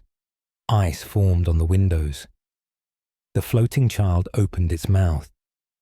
A sound came out. Not crying, not human at all. A low resonance like wind in a cave. I fled the room. The husband and Anne followed. We stood in the corridor, shaking. From inside the room came crashes, furniture overturning, glass breaking, that terrible sound continuing. At dawn, the noises stopped. We entered the room cautiously. Everything was destroyed. Furniture smashed, windows shattered, ice covered every surface. The infant was gone. We found no body, no trace of where it went, only small frozen footprints leading from the bed to the window. And then nothing. Mary Evans, midwife Lampeter, Ceredigion, Wales, 3rd February 1758. Archive note: Dr. Nathaniel Ashcroft. Anne Hughes never bore another child. She died in 1760 of unknown causes. Frozen footprints were reported near Bronwood Farm for decades afterward, appearing on winter mornings with no source. The farm was abandoned in 1775 after 3 families refused to live there. End of file. Proceeding to next recovered document. Case file NOA1637F. Classification: Schoolmaster's Notes. Date of statement: 19th June 1637. Location: Monmouth, Monmouthshire, Wales. Author: Edward Harris, Schoolmaster. Notes on the student who would not leave Edward Harris. Do record the curious case of a former student. Peter Williams attended my school for 3 years. He was a bright boy, eager to learn. In 1634, he died of fever during an epidemic. I attended his funeral. I watched them lower his coffin into the ground. Yet 2 weeks later, he appeared in my classroom, sitting at his usual desk, wearing his usual clothes, looking exactly as he did in life. I thought my grief had conjured his ghost, but the other students saw him too. "Master," one asked, "why is Peter back?" I had no answer. Peter sat quietly throughout the lesson. He did not speak. He did not move. He simply sat and watched. At the end of the day, the students filed out. Peter remained at his desk. I approached him, cautiously. "Peter," I said, "you must go home." He turned to look at me. His expression was confused. "But sir," he replied, "I am home. This is where I belong." I told him he had died, that he was buried in the churchyard. He shook his head. "No, sir," he insisted. "I am still here. I never left." He pointed to his desk. "See? My books are still here. My work is unfinished. I must complete my lessons." I tried to explain that he was gone, that his time had ended. He would not accept this. "I can still learn," he said. "I want to learn. Please don't send me away." Each day since, Peter arrives with the other students. He sits at his desk. He watches the lessons. He never participates, but he is always present. The other students have grown accustomed to him. They no longer question his presence. Some even speak to him during breaks. He responds, though his answers are odd. He talks about his parents as if they still live. They have been dead for 2 years. He speaks of plans for the future, a future he will never have. He seems unaware of his own state, or perhaps he refuses to acknowledge it. I do not know which is more tragic. Last week, his desk moved. I arranged the furniture differently for a new term. The next morning, Peter's desk had returned to its original position, moved during the night. No one witnessed how. I no longer try to change it. That desk is Peter's place. He will sit there always, still trying to learn, still unfinished, still believing he belongs. Edward Harris, Schoolmaster Monmouth, Monmouthshire, Wales, 19th June 1637. Archive note: Dr. Nathaniel Ashcroft. The school building stood until 1793. Multiple schoolmasters reported seeing a boy at that same desk. The desk itself was preserved when the building was demolished. It was stored in a church basement. Witnesses reported seeing a child sitting in it on several occasions. End of file. Proceeding to next recovered document. Case file NOA 1781 MM. Classification. In servant's account. Date of statement 7th November 1781. Location Conwy, Caernarfonshire, Wales. Author Thomas Price. In servant. Account of the guests in room 4. I, Thomas Price. Do account for strange occurrences at the Red Dragon Inn. Room 4 is the source of complaint. Guests who rent that room never stay the full night. They flee within hours. All report the same experience. They wake to find others in the room with them. People sitting in the chairs, standing by the window, lying on the floor. Silent figures that should not be there. One guest describes 7 people in his room, all dressed in old-fashioned clothing, all staring at him. When he demanded they leave, they did not move. When he tried to touch them, his hand passed through. He ran to fetch me. When we returned, the room was empty. Another guest woke to find a woman beside his bed. She was bent over him, as if examining his face. Her own face was inches from his. He could not see her features clearly. She was too close. He felt cold breath on his skin, smelling of earth and decay. When he shouted, she vanished. A third guest reported children. 4 children sitting on his floor, playing with toys that were not there, moving their hands as if holding objects, laughing silently, making no sound whatsoever. They played throughout the night, never acknowledging his presence, never responding when he spoke. I investigated the room's history. The innkeeper before me recalled an incident. In 1759, during a terrible storm, the inn flooded. Water rose rapidly through the ground floor. Guests fled to upper rooms. Room 4 held a family, parents and their 4 children. They thought themselves safe on the 2nd floor, but a wall collapsed. The floor gave way. All 7 fell into the rushing water below. None survived. Their bodies were recovered days later. Now they returned to room 4, the place where they thought themselves safe, the last place they felt secure before death. They sit and stand and lie there, waiting for a danger that has long passed, unaware they did not survive. I have stopped renting room 4, but sometimes passing by the door, I hear sounds.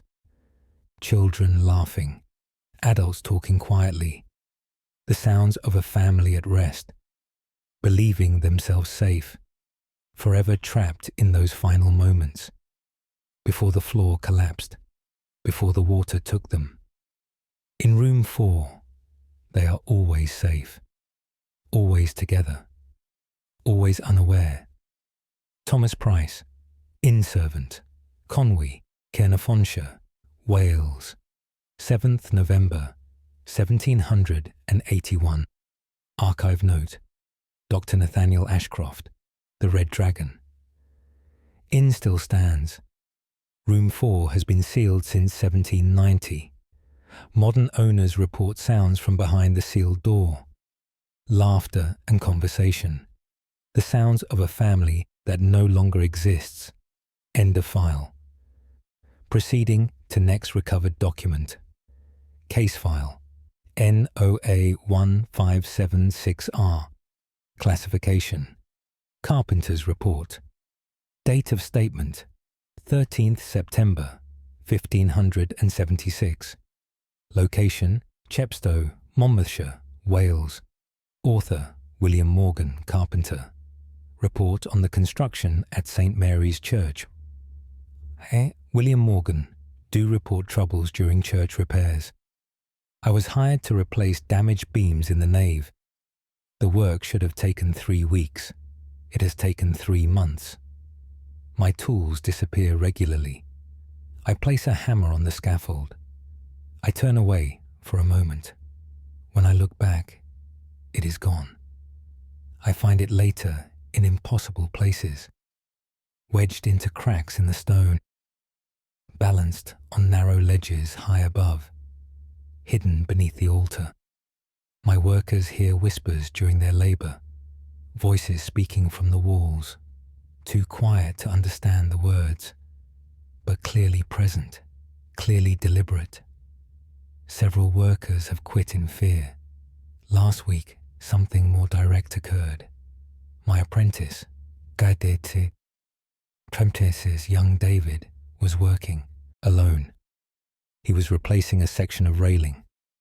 The church was empty except for him. He heard footsteps behind him. He turned and saw a man in priest's robes. The man walked toward the altar. David called out a greeting. The man did not respond.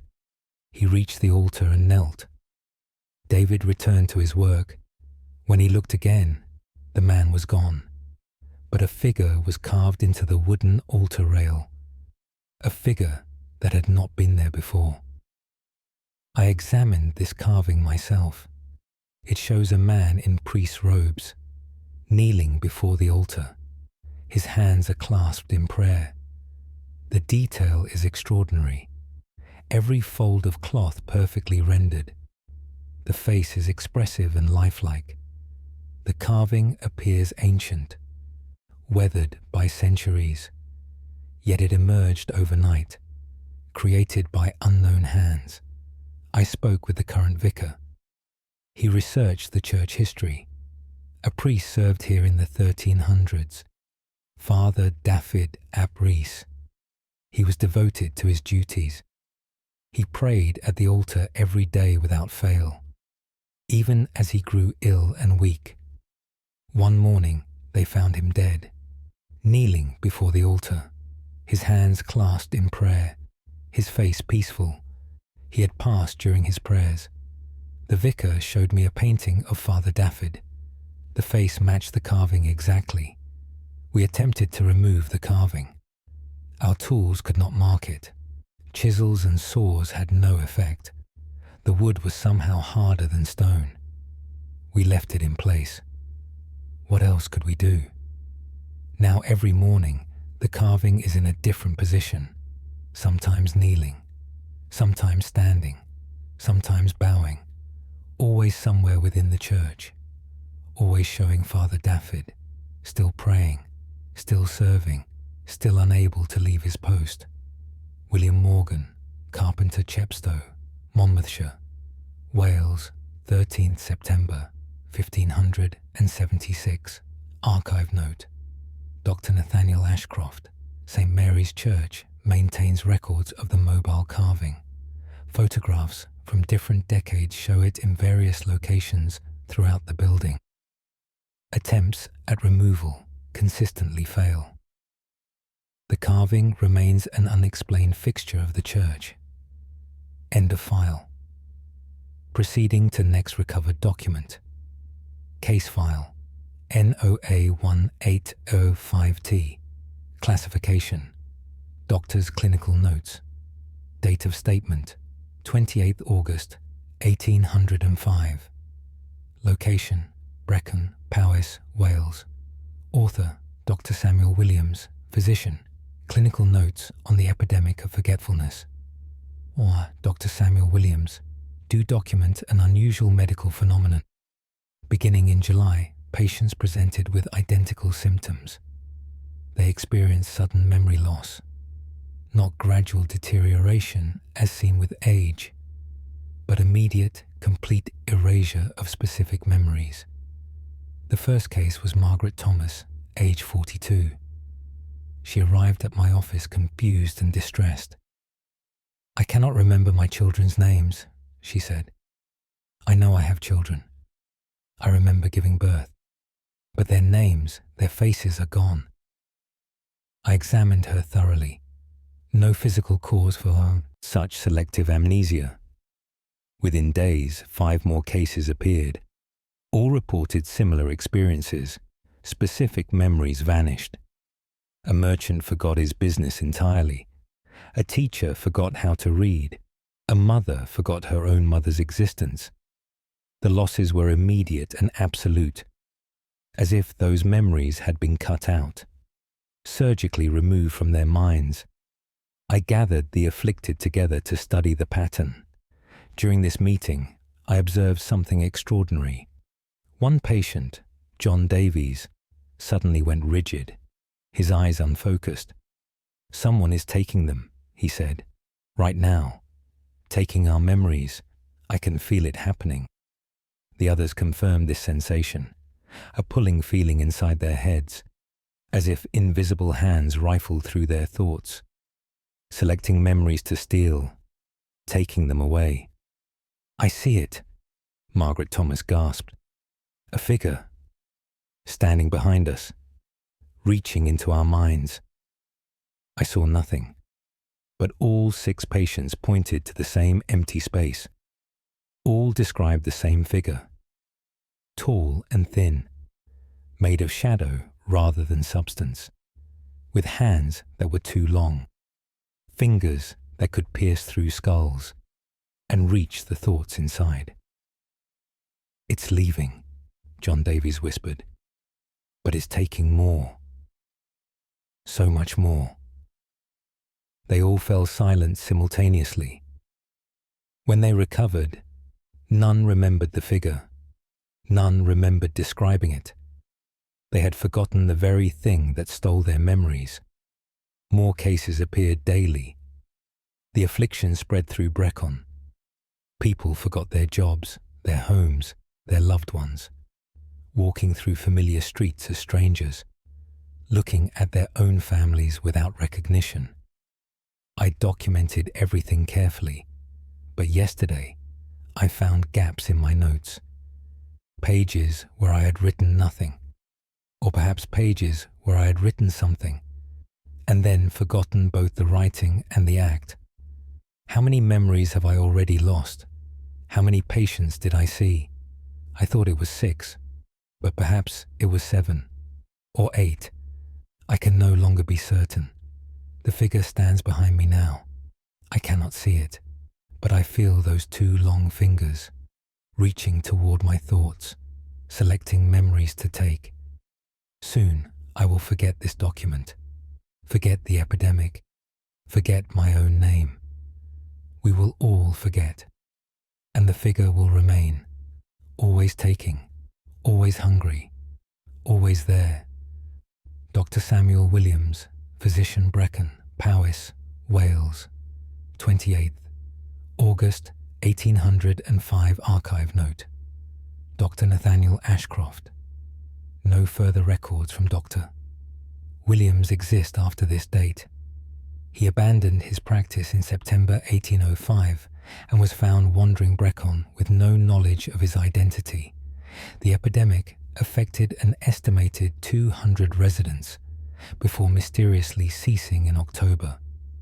End of file. Proceeding to next recovered document. Case file NOA 1648S. Classification: Blacksmith's account. Date of statement: 21st March 1648. Location: Denbigh, Denbighshire, Wales. Author: Richard Evans, blacksmith. Account of the hands in the forge. I, Richard Evans, do account for what appeared in my workshop.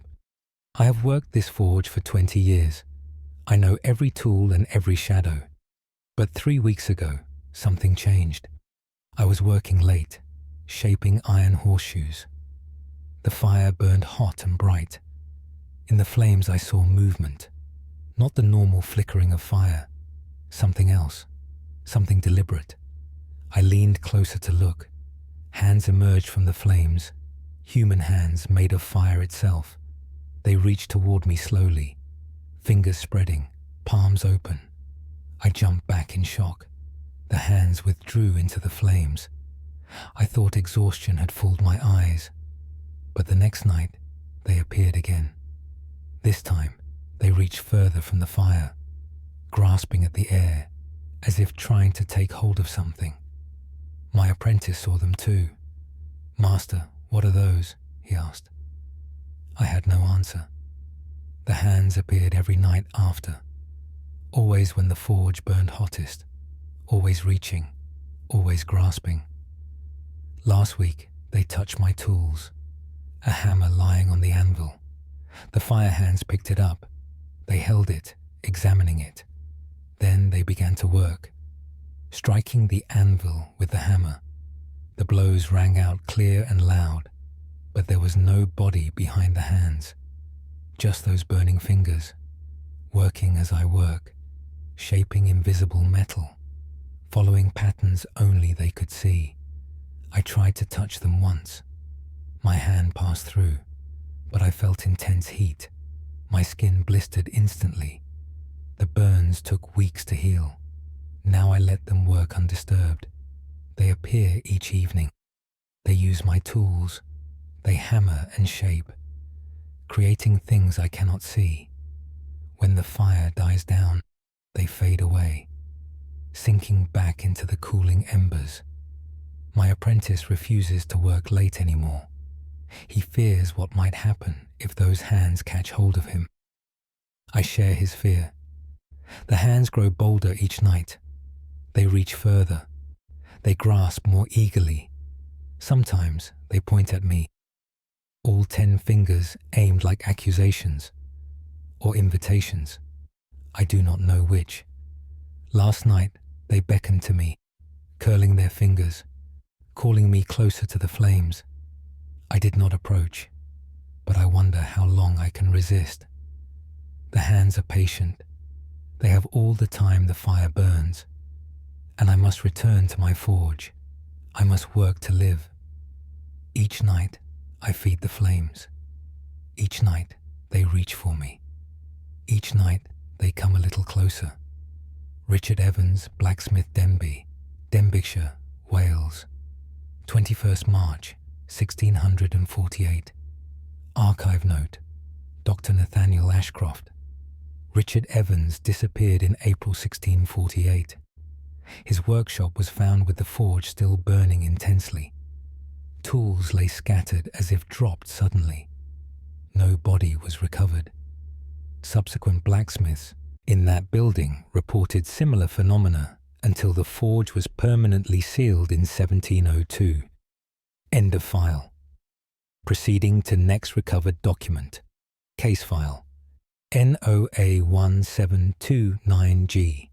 Classification: Farmer's Testimony.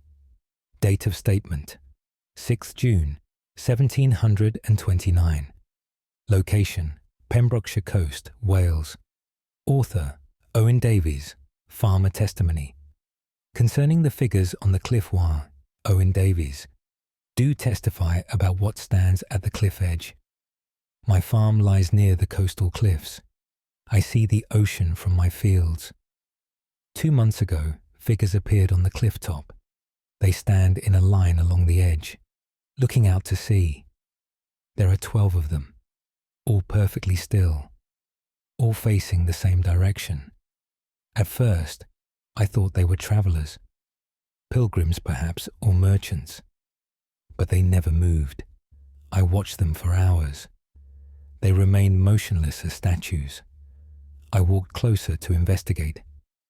As I approached, I saw they were not living people. Their clothes were rotted and torn. Their skin was grey as stone. Their eyes were open but saw nothing. Dead eyes in dead faces. Yet they stood upright, balanced on the cliff edge. Some stood so close to the drop that one gust should topple them. But they never fell, never swayed. I called out to them. No response came. I walked around them. They did not turn their heads, did not acknowledge my presence, just stared at the sea, at something far beyond the horizon, something only they could see. I tried to move one, to push it away from the dangerous edge. My hands passed through it like smoke. There was no substance, no solid form, yet I could see them clearly. Every detail of their rotted clothes, every hollow in their grey faces. I asked the vicar about them. He knew the story. In 1692, a ship wrecked on the rocks below. 12 sailors drowned in the waves. Their bodies washed ashore over several days. They were buried in the churchyard, but it seems they returned, to stand where they last stood in life, on the cliff, watching for land, waiting for rescue that never came. They appear each day at dawn, standing their vigil, looking for something, hoping for something. My children are frightened of them. They will not walk near the cliff. They say the figures are growing, becoming more solid, more real. I dismissed this as childish imagination, until yesterday. I saw one of them move, just a slight turn of the head, looking away from the sea, looking toward my farm, looking toward my house, looking at my family. Then it turned back to the sea. But now I know they can move. Now I know they are aware, and I wonder what they want, why they stand there day after day, what they are waiting for, and whether they will wait forever, or whether one day they will stop waiting and walk away from that cliff, toward my home, toward my family, toward the living. Owen Davies, Farmer, Pembrokeshire Coast, Wales. 6th June, 1729. Archive note. Dr. Nathaniel Ashcroft. The 12 figures have been reported continuously since 1692. Photographs from the 1890s show distinct shapes along the cliff. In 1911, a family living at the nearby farm disappeared without explanation. The figures remain visible to this day. End of file. Proceeding to next recovered document. Case file NOA1582V. Classification. Nun's Journal Entry. Date of statement 14th November 1582. Location. Margam, Glamorganshire, Wales. Author Sister Gwenllian Furch. Nun Journal Entry. On the reflections in the well I, Sister Gwenllian Furch, do record disturbances at our convent well. We draw our water from a deep stone well in the courtyard. It has served the convent for 200 years. Last month, Sister Bridget saw something in the water, a face looking up at her, but it was not her own reflection. An old man stared back from the depths. His expression was one of terrible sorrow. Sister Bridget dropped her bucket in fright. When she looked again, the face was gone. Only her own reflection remained. She told no one except me. We went together to the well. We peered into the dark water. At first, we saw only our own faces. Then the water rippled though no wind blew. Our reflections changed. My face became an old woman's face, wrinkled and worn with age. Sister Bridget's face transformed into a young child. We stepped back from the well. Our actual faces were unchanged, but the well showed us different. That evening, Sister Margaret drew water. She screamed and ran from the courtyard. In the well, she had seen herself dead, her own corpse floating in the water.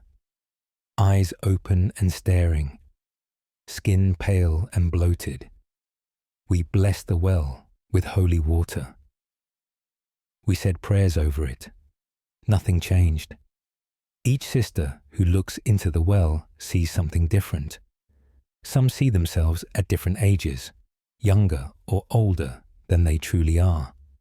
Some see themselves changed, different faces entirely. Strange people they do not recognize. Sister Anne saw herself as a man. Sister Catherine saw herself with hollow black eyes. Sister Mary saw herself with no face at all, just smooth skin where features should be. The Mother Superior forbade use of the well. We now draw water from the stream, but curiosity drives some sisters to look. They cannot resist seeing what the well will show them.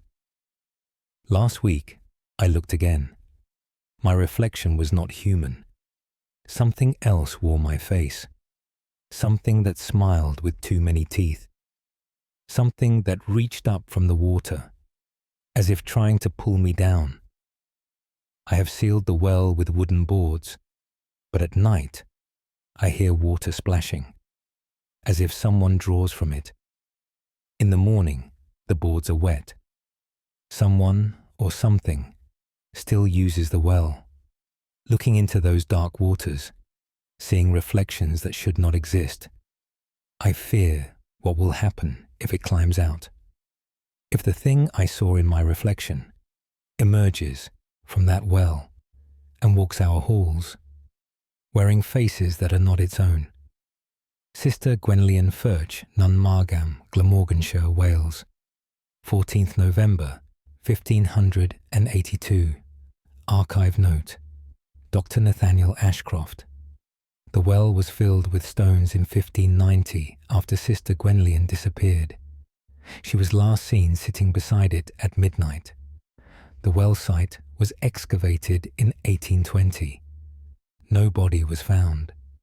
Standing water that collects there still reflects images that witnesses claim do not match reality.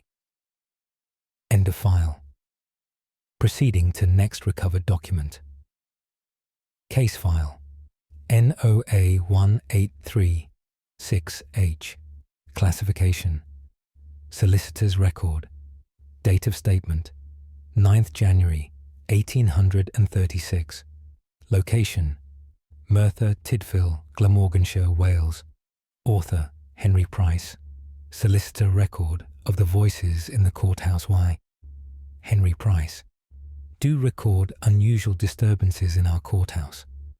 The building is newly constructed, only 5 years old. Yet strange occurrences plague it. During trials, we hear additional voices, voices that come from no visible source. The first incident occurred during a theft trial. The defendant was giving testimony.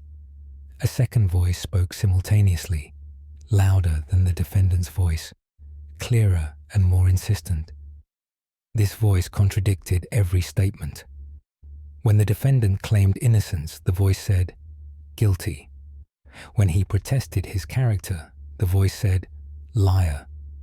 The magistrate demanded to know who spoke. No one in the courtroom had uttered those words, yet we all heard them clearly. The defendant was found guilty. The voice had convinced us of his guilt. The second incident was more disturbing.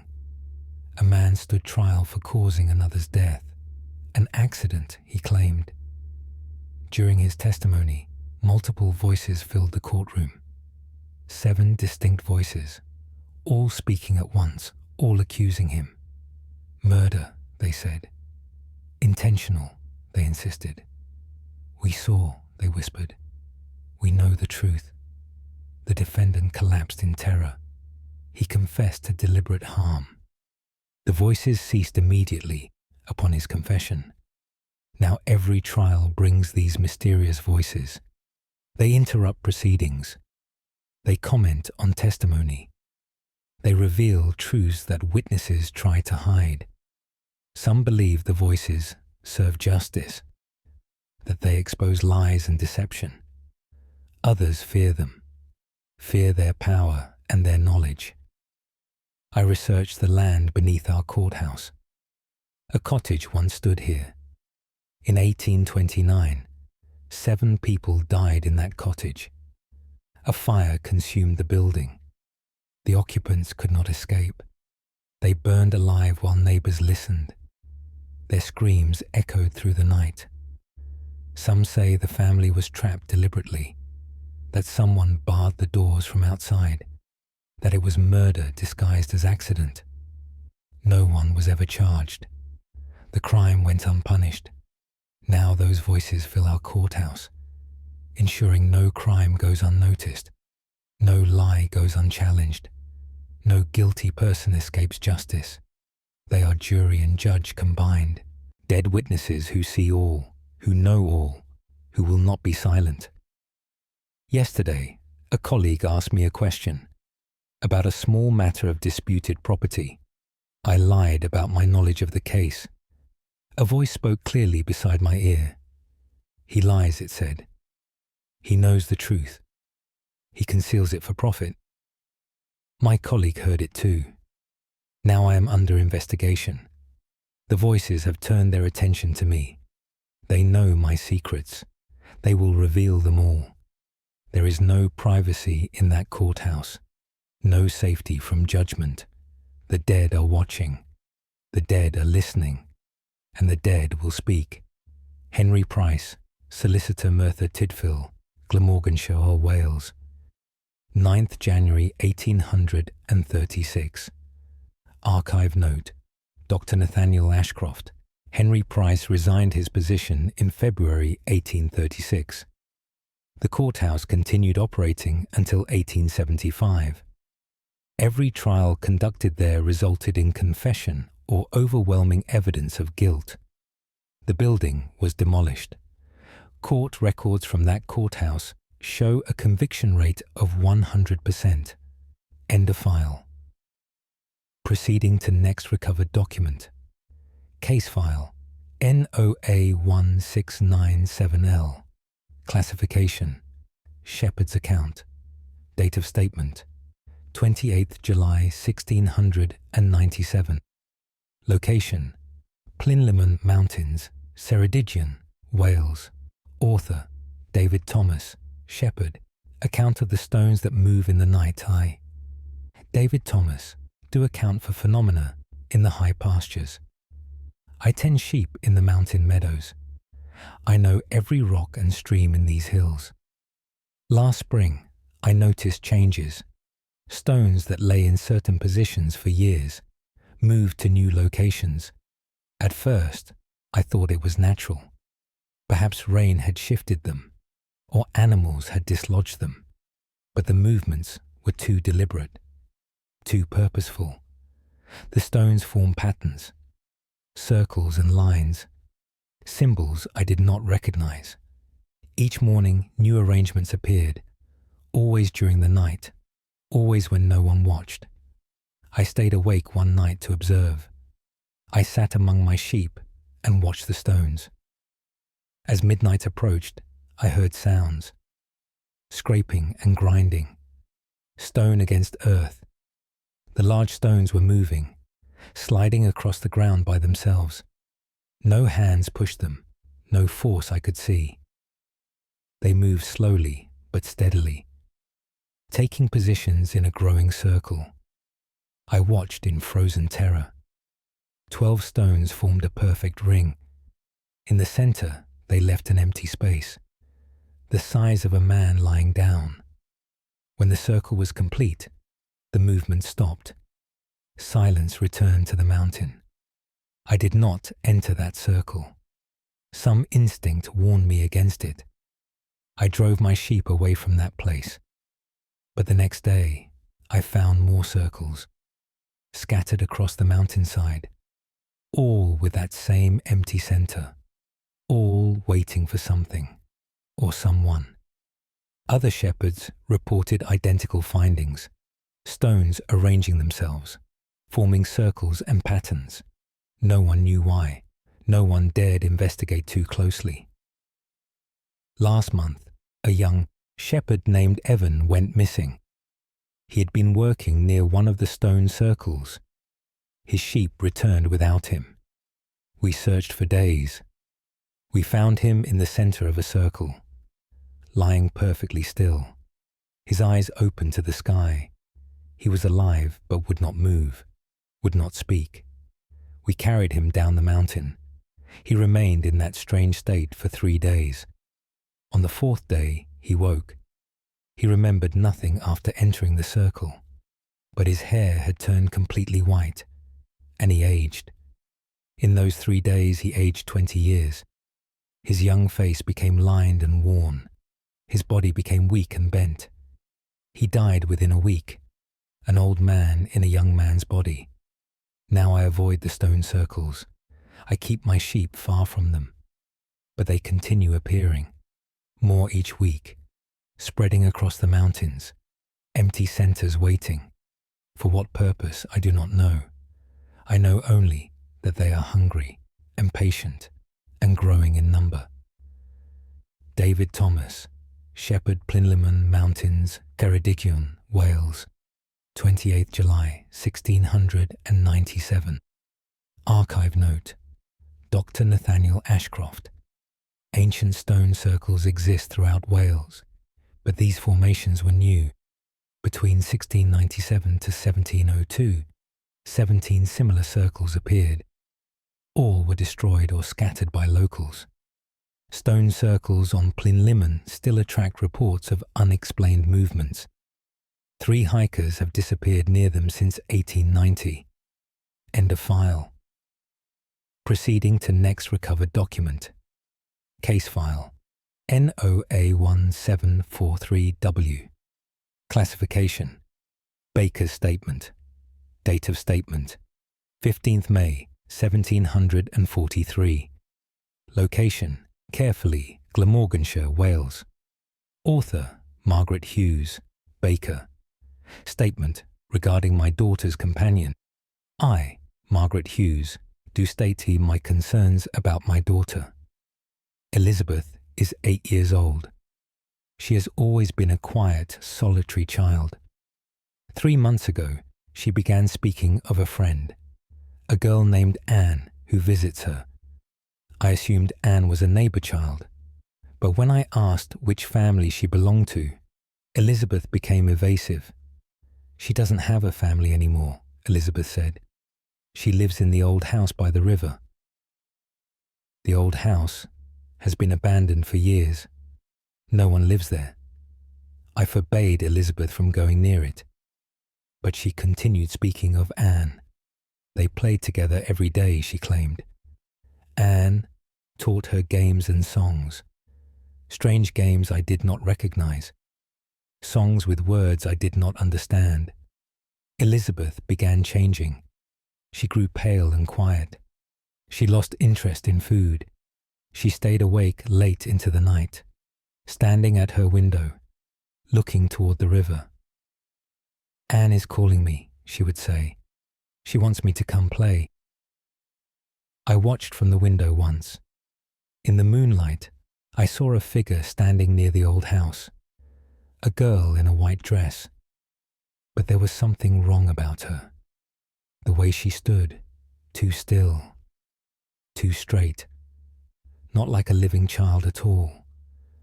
I confronted Elizabeth about her friend. She became upset. Anne says you cannot see her properly, Elizabeth cried. Anne says adults have forgotten how to see.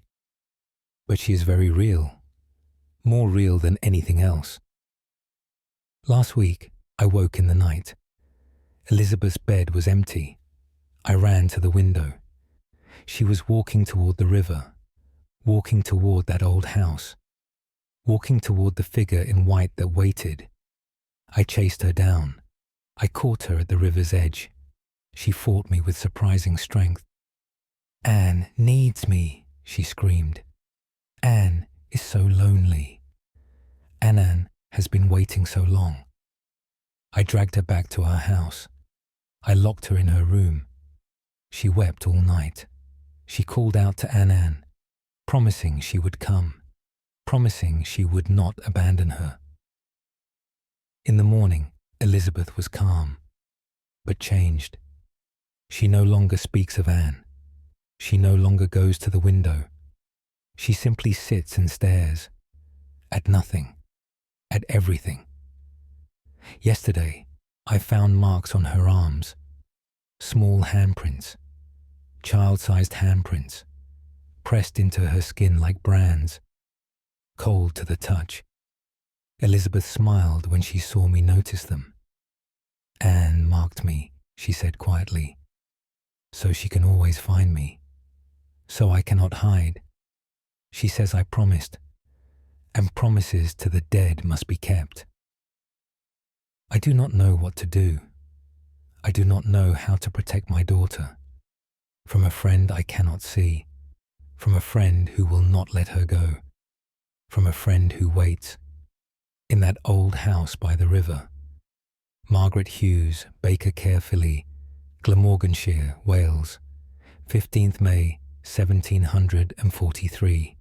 Archive note, Dr. Nathaniel Ashcroft.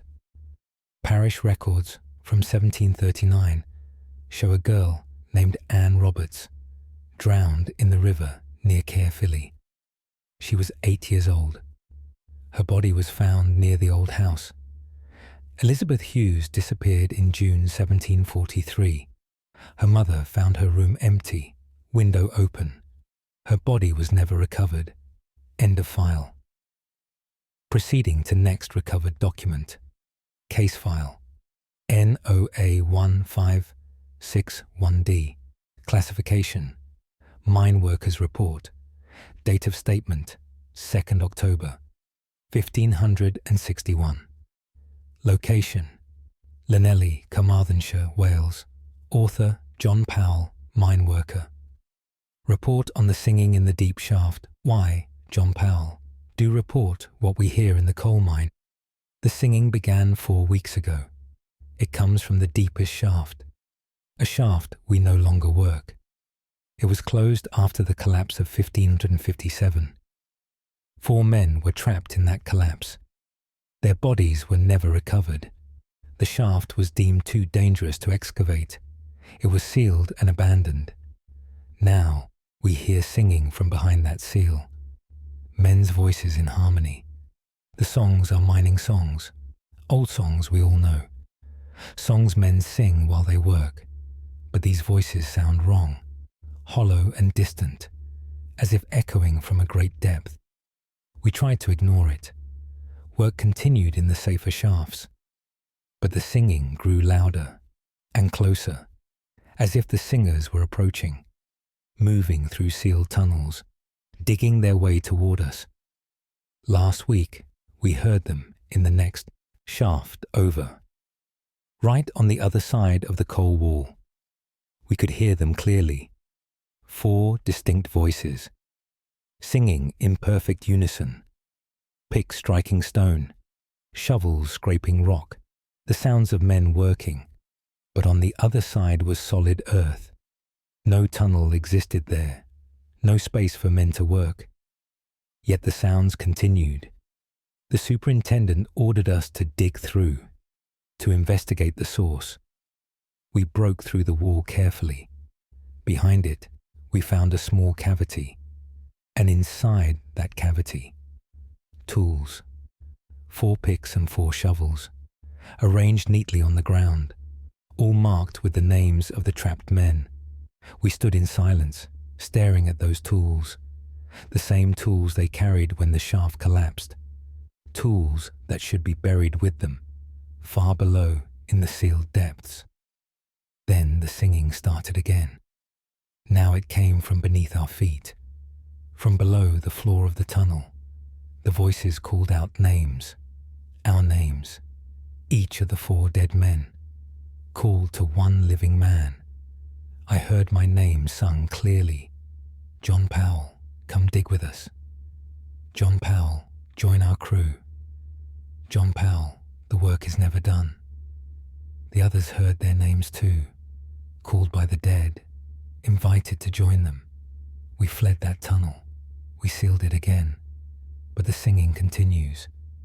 Each day it sounds closer. Each day the voices grow stronger. Yesterday, one of my crew did not return home. David Evans went missing during his shift. We found his pick and shovel laid neatly on the ground in the center of an empty tunnel.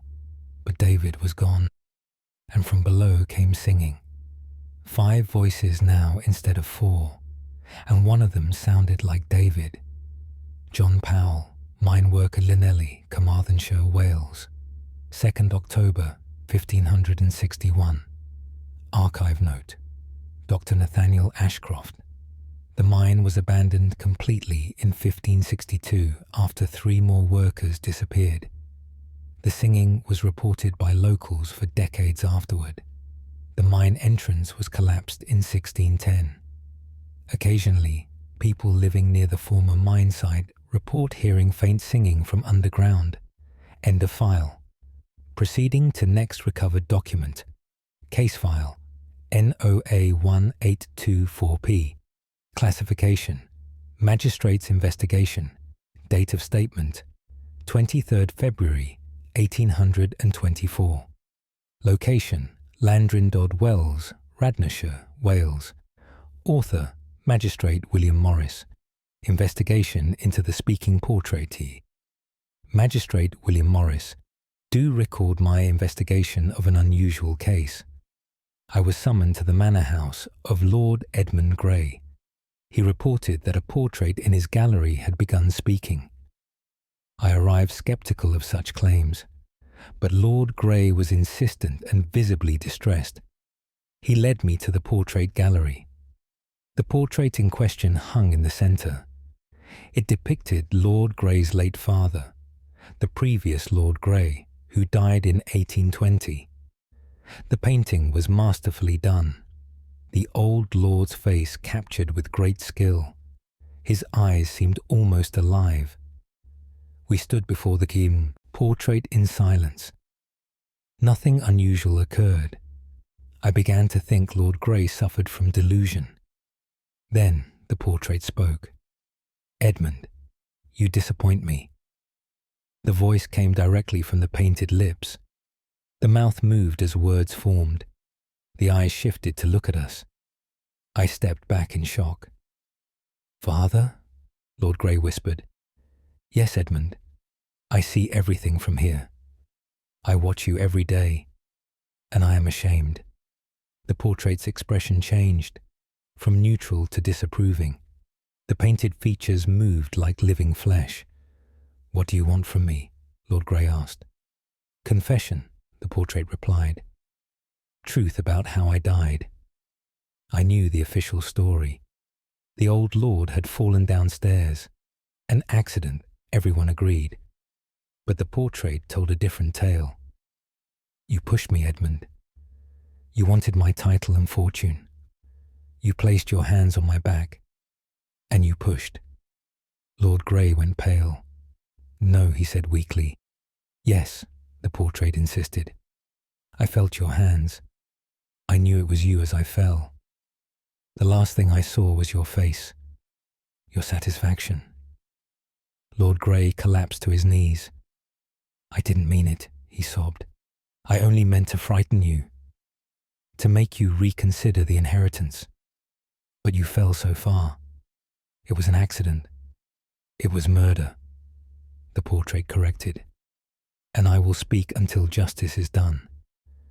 The portrait fell silent, but its eyes remained fixed on Lord Grey, watching, judging. I arrested Lord Grey that afternoon. He confessed fully. The portrait had extracted truth I could never have uncovered. Before the trial, I returned to the manor. The portrait had changed again. The expression was now peaceful. The eyes looked straight ahead, no longer moving, no longer watching. "Did you get what you wanted?" I asked the painted face. No answer came. The portrait was simply paint on canvas once more. Justice had been served. The dead could rest.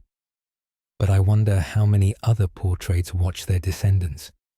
How many paintings wait to speak. How many dead observe the living, and what truths they might reveal.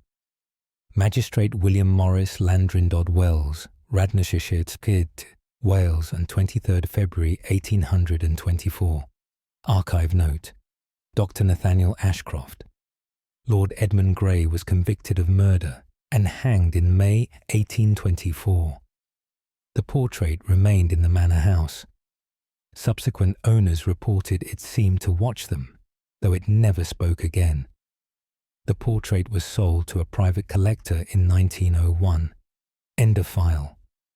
Proceeding to next recovered document. Case file NOA1715K.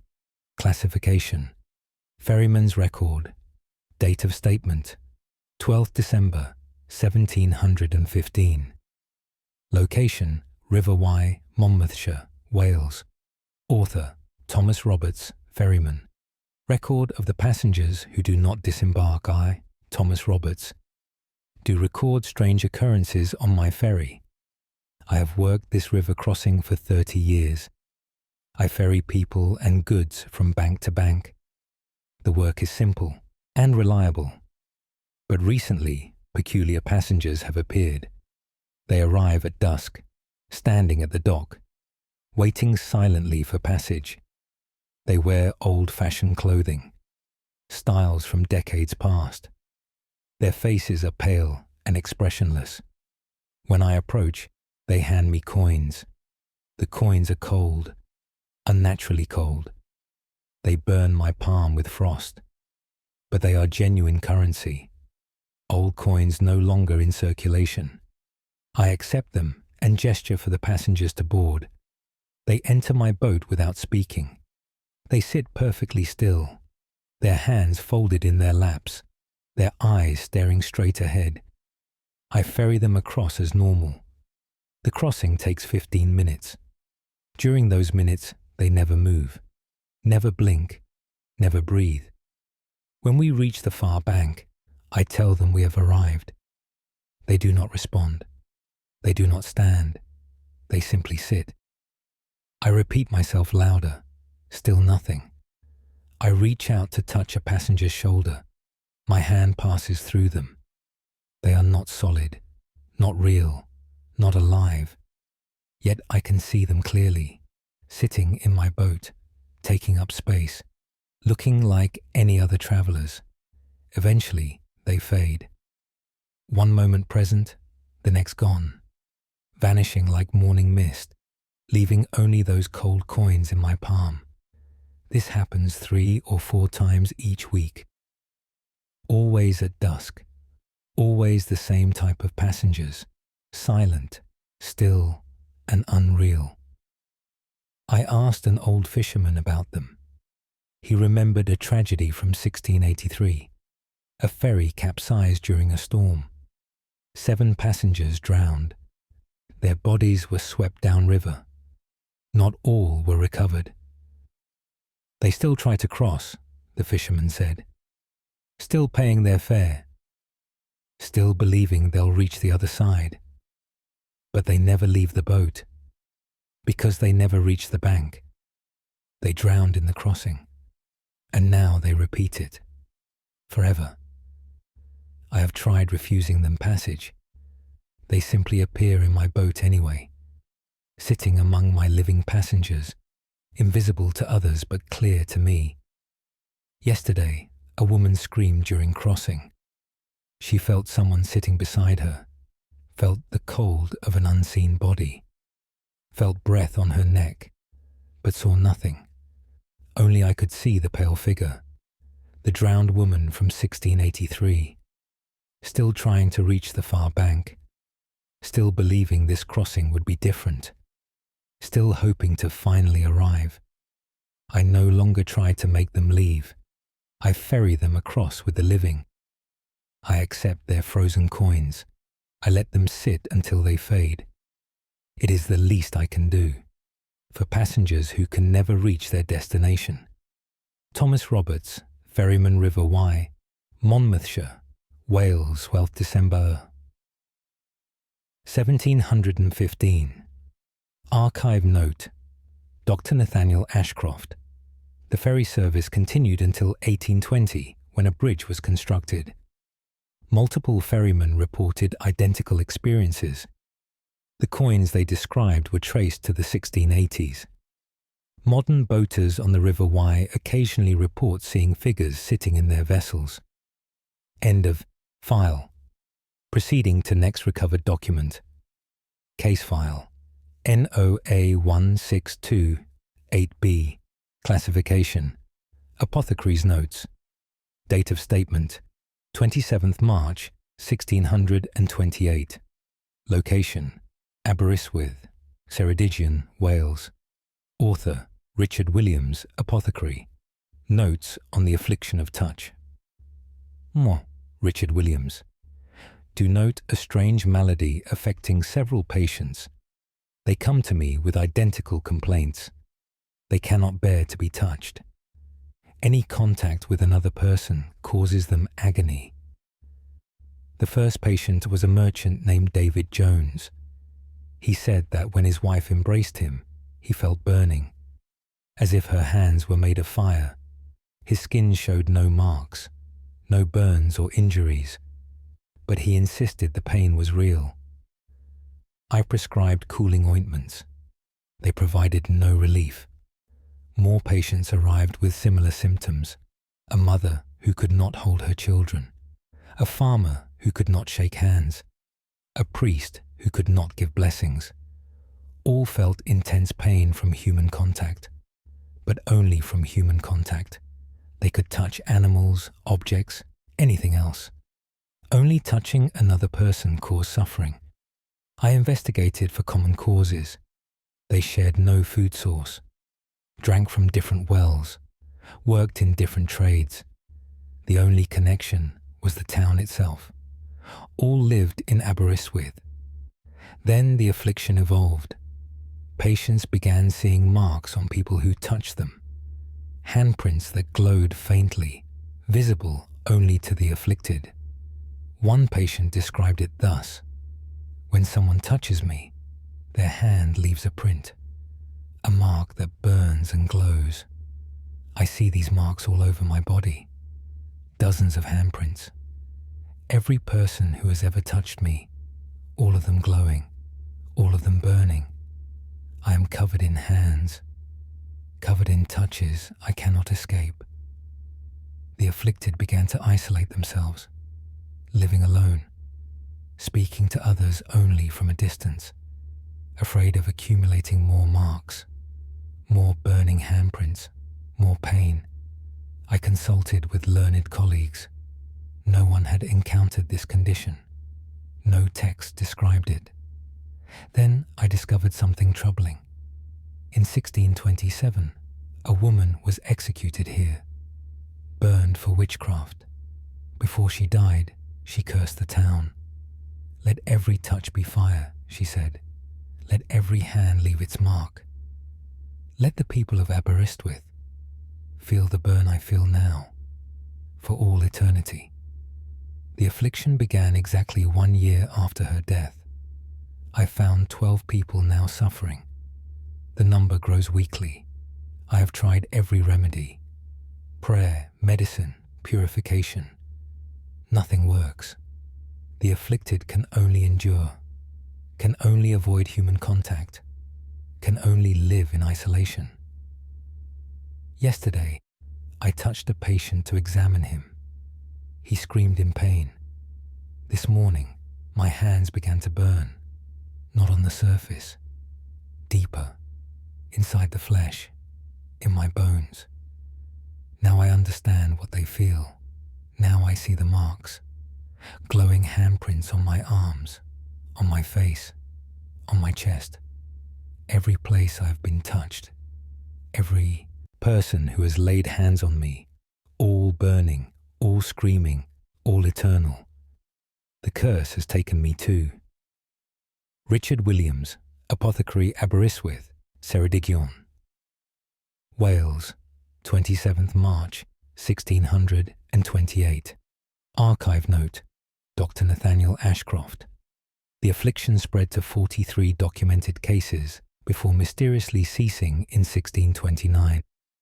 All afflicted individuals lived in complete isolation until their deaths. Modern Aberystwyth residents occasionally report unexplained burning sensations after physical contact, though never to the same severity. End of file. Proceeding to next recovered document. Case file. NOA1847N classification. Lighthouse Keeper's Log. Date of statement: 18th August, 1847. Location: South Stack, Anglesey, Wales. Author: James Edwards, Lighthouse Keeper. Log entry regarding the other light. James Edwards, do log unusual observations from my station. I tend the lighthouse at South Stack. My duty is to keep the beacon burning, to guide ships safely past the rocks. 3 months ago, I noticed another light, a second beacon across the water. It appeared in the same location each night, opposite my lighthouse, shining with equal brightness. At first, I thought another lighthouse had been built, but no construction had occurred, no orders had been given. I reported the light to the Lighthouse Authority. They knew nothing of it. They sent an inspector to investigate. We watched together from my tower. As darkness fell, my beacon ignited. Moments later, the other light appeared, exactly where it always did. The inspector examined it through a telescope. "I see a tower," he said, "and a light burning at the top. But there is no tower there, only open ocean." I looked through the telescope. He was correct. The light emanated from a lighthouse, a stone tower rising from the waves. But I had sailed those waters. I knew every rock and formation. No tower existed in that location. The inspector returned to the mainland. He filed a report, calling it an optical illusion, a reflection of my own light. But I knew better. The other light was real, and it grew brighter each night. Last month, I saw the movement in that phantom tower, a figure climbing the stairs, a keeper tending his beacon, just as I tended mine. I tried signaling with my light. 3 flashes, the universal greeting. The other light responded. 3 flashes in return. We established communication. Simple signals, yes and no, hello and goodbye. The other keeper seemed friendly. I felt less alone knowing he was there. But then I noticed something disturbing. The other lighthouse was moving. Each night, it stood slightly closer, imperceptibly at first, but over weeks, the change was clear. The phantom tower was approaching, crossing the water towards my station. I watched through my telescope. The other keeper stood on his gallery, looking back at me. I could not see his face clearly, but his posture was strange, too still, too rigid, not like a living man at all. Last week, the other lighthouse was close enough that I could see details. The stone was black and weathered. The tower was old, far older than mine, built in a style from centuries past. And the keeper had no face, where his head should be. Only darkness, empty darkness. But he still tended his light, still responded to my signals, still watched me. Now the phantom tower stands only 100 yards away. Tonight, I saw the keeper leave his lighthouse. He walked across the water, each step taking him closer to my station, walking on the waves, approaching my tower. I have locked the door, I have sealed the windows, but I can hear him climbing the rocks below, climbing toward my door, climbing to tend his beacon, and mine. James Edwards, Lighthouse Keeper, South Stack, Anglesey, Wales, 18th August, 1847. Archive note: Dr. Nathaniel Ashcroft, James Edwards, disappeared from the lighthouse on August 20th, 1847. His relief keeper found the tower empty. The light still burned. Edwards' log ended with this entry. Subsequent keepers reported seeing a second light occasionally, always distant, always watching. End of file. Proceeding to next recovered document. Case file NOA 1539R. Classification: Merchant's account. Date of statement: 4th April, 1539. Location: Newport, Monmouthshire, Wales. Author: William Price. Merchant account of the market stall that appears. William Price do account for a peculiar stall in our market. Every Thursday, the market fills with vendors. We sell our goods and conduct our business. But one stall should not be there. It appears in the same spot each week, between my stall and John Davies's. A simple wooden table, covered with a faded cloth. Upon the cloth lie strange wares, objects I do not recognize. Small carved figures, bottles filled with colored liquids, books written in unknown languages, dried herbs that smell of graves. Behind the stall stands a vendor, a woman dressed in black. Her face is hidden beneath a hood. She never speaks. She never calls out to attract customers. She simply stands and waits. I've asked John Davies about her. He claims he never sees the stall. His view is unobstructed, yet he insists nothing is there. Other merchants say the same. They see only empty space. But I see her clearly, and so do certain customers. Children see her most often. They approach her stall with curiosity. They examine her strange goods. Sometimes they make purchases. I have watched these transactions. The child points to an item. The woman nods. She holds out her hand. The child places something in her palm. Not coins, something else. I cannot see what they give her.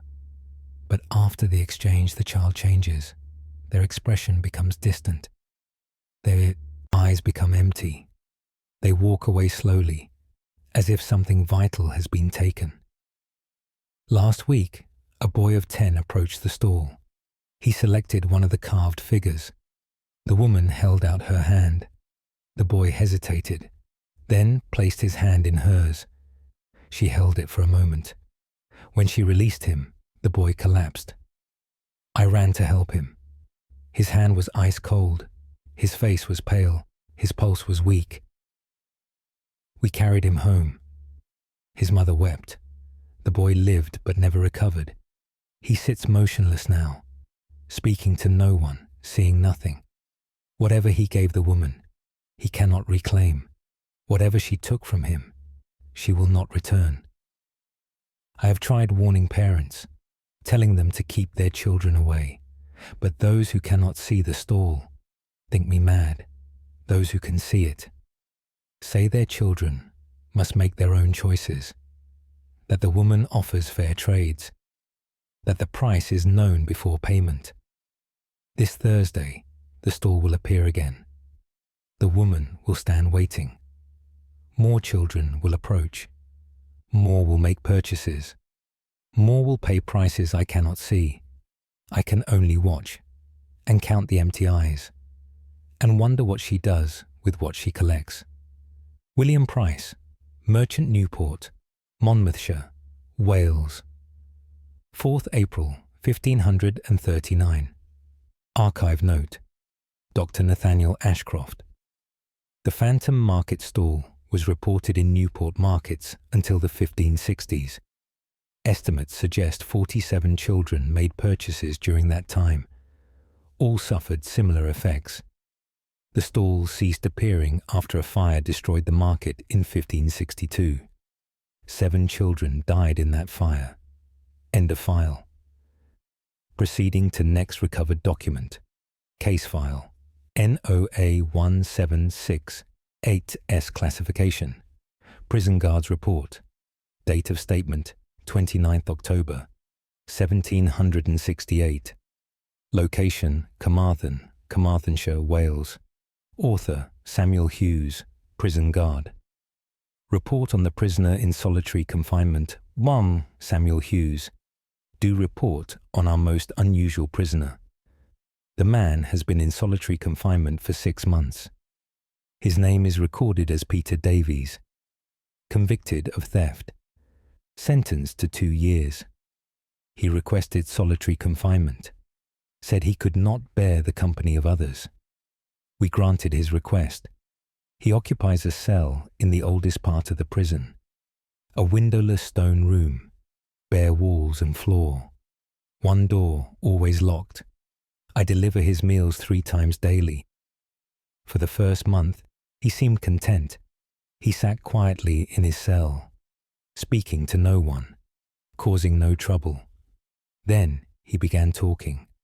I heard him through the door, having conversations, asking questions, laughing at responses. I looked through the viewing slot. He sat alone in his cell, yet spoke as if others were present. I reported this to the warden. He said solitary confinement sometimes caused such behavior, that Davies would recover when released. But the conversations intensified. Davies argued with his invisible companions. He debated with them. He pleaded with them. Sometimes he screamed at them to leave him alone. I asked him who he spoke to. The others, he said simply. The ones who were here before me. They never left. I researched the cell's history. 7 men had died in that room over the past century. 3 from illness, 2 from self-inflicted harm, 2 from no determined cause, simply found dead one morning. Davies claimed they were all still there, sitting with him, standing in corners, lying on the floor. They tell me their stories, he said. They show me how they died. They want me to join them, to stay here forever, to become another voice in this cell. I offered to move him. He refused. It's too late, he said. They have marked me. I belong here now. I am already one of them. His condition deteriorated rapidly. He stopped eating. He stopped sleeping. He sat in the center of his cell, surrounded by empty space, surrounded by ghosts only he could see. Last week, I delivered his evening meal. He was lying on the floor, perfectly still. I entered the cell. His eyes were open, but saw nothing. He had passed from this world. No marks on his body, no signs of violence or illness. The doctor found no cause. He simply stopped living. Now, when I pass that cell, I hear voices. 8 voices instead of 7. All talking together. All trapped in that stone room. And one of them sounds like Davies. Samuel Hughes, prison guard Carmarthen, Carmarthenshire. Wales, 29th October, 1768 archive note. Dr. Nathaniel Ashcroft. The cell was permanently sealed in 1770 after guards refused to enter it. The stone was removed during prison renovations in 1845. Workers reported hearing voices from within the wall as they broke through. 8 distinct voices, all pleading to be freed. End of file. Proceeding to next recovered document. Case file. NOA 1816. F classification. Rector's testament. Date of statement. 11th July, 1816. Location. Bangor, Caernarfonshire, Wales. Author. Reverend John Thomas, Rector Testament, concerning the rain that falls upward. I, Reverend John Thomas, do testify to impossible weather phenomena. For the past month, we have experienced peculiar rain. It does not fall normally. On certain nights, the rain rises, falling upward from the ground to the sky. The first occurrence was 3 weeks ago. I stood in the churchyard at dusk. Light rain fell normally. Then, abruptly, it reversed. Droplets on the ground lifted up, rising into the air, ascending into the clouds. I watched in amazement. The upward rain lasted for 10 minutes, then ceased as suddenly as it began. I thought myself ill, that my eyes had deceived me, but others witnessed it too. Parishioners reported identical observations. rain falling upward from the earth, defying all natural law. The phenomenon repeats every 3 nights, always at dusk, always lasting exactly 10 minutes. I have studied the sky during these events. The clouds above appear normal, but I notice something disturbing. Shapes in the clouds, figures made of mist, moving as if alive, dancing or celebrating, as if the upward rain brings them joy, as if they are drinking it, consuming the water that rises. 2 nights ago, I saw more. Faces in the clouds, human faces made of vapor, looking down at the town, looking down with hunger. The upward rain feeds them, sustains them, allows them to exist, and each occurrence they grow larger, more distinct, more solid. I fear what will happen when they become substantial, when they are no longer merely cloud shapes, but actual beings. Yesterday, during the upward rain, I heard voices coming from above, calling names, the names of townspeople, the names of my parishioners, calling them to look up, calling them to watch. Several people obeyed. They stood staring at the sky, at the faces in the clouds, at the shapes that called their names. They stood in the rain, in the upward rain, and they began to rise, just an inch, just barely off the ground, but rising nonetheless. I pulled them down. I dragged them back to earth. They fought me. "Let me go," they demanded. "I must ascend. They are calling for me. They want me to join them." I locked them in the church for their own protection. But tonight is the 3rd night. Tonight, the rain will fall upward again, and I fear those who watch, those who answer the calls, will not be pulled back down. They will rise with the rain. They will join the figures in the clouds and become mist themselves, lost to the sky, lost to the heights, lost forever in the upward rain. Reverend John Thomas, Rector Bangor, Caernarfonshire, Wales, 11th July, 1816. Archive note, Dr. Nathaniel Ashcroft. The upward rain phenomenon was witnessed by an estimated 100 residents of Bangor. It ceased in August 1816 after 12 people disappeared during an occurrence. They were seen ascending into the clouds. None were ever found. Meteorological explanations have never been satisfactory. End of file. Proceeding to next recovered document. Case file NOA 1675T. Classification: Gravedigger's Notes. Date of statement: 17th December 1675. Location: Llandudno, Caernarfonshire, Wales. Author: Thomas Morgan, gravedigger. Notes on the graves that reject their dead, I, Thomas Morgan. Do note a distressing problem in our cemetery. I have dug graves for 35 years.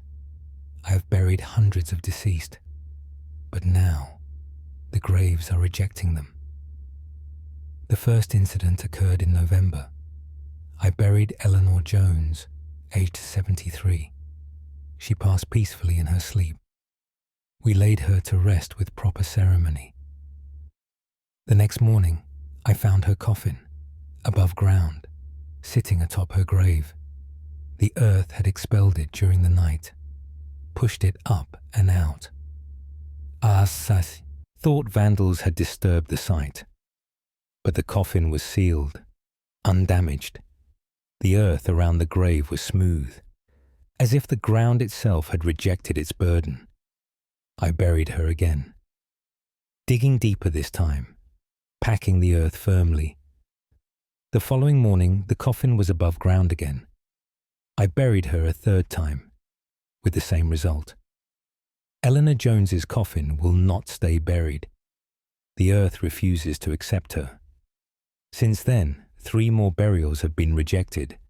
different deceased, different locations in the cemetery, all expelled during the night, all sitting above their graves by morning. The families are distraught. They believe their loved ones are cursed, denied eternal rest. The vicar performed blessings. He consecrated the graves again. Nothing changed. The earth continues rejecting them. Last week, I decided to watch overnight. I sat in the cemetery from dusk to dawn, observing a freshly filled grave. At midnight, I heard sounds, movement beneath the earth, grinding and scraping. The grave began to rise. The soil pushed upward from below, forming a mound. Then the coffin emerged, breaking through the surface, rising into the air, floating for a moment, then settling gently on the ground. I approached cautiously. The coffin was intact, undamaged. I pressed my ear to the wood. I heard nothing from within, but I heard something else. A voice from beneath the ground, from the now empty grave. "This place is full," it said. "No more room. Find somewhere else. We do not want them here." I looked into the grave. It was empty and dark, but I felt presence. Many presences, crowded together in the earth, angry at being disturbed, angry at new arrivals, protecting their territory. I investigated the cemetery's history. This land has been used for burials since the 1300s. Hundreds upon hundreds lie here, perhaps thousands. The earth is saturated with the dead, and now the dead are full. They accept no more. They reject the newly deceased. They guard their space. 4 coffins now sit above ground. We cannot bury them. We cannot move them elsewhere. The families demand their loved ones be laid to rest. But the earth will not cooperate. And from below, I still hear that voice. No more room. This place is full. The dead do not share. Thomas Morgan, gravedigger, Llandudno, Caernarfonshire, Wales. 17th December 1675. Archive note, Dr. Nathaniel Ashcroft. The cemetery was closed to new burials in 1676. A new cemetery was established on the edge of town. The rejected coffins were eventually buried there successfully. The old cemetery became overgrown. Local legend says the ground moves at night as if breathing. End of file. Case closed to public record. The original document remains sealed within the vaults of the British Museum. The NOA archive remains committed to documenting phenomena that defy conventional understanding. These cases are submitted for academic review and further investigation. Further access requires written authorization or curiosity strong enough to ignore the warnings. Until next time, these are the National Occult Archives.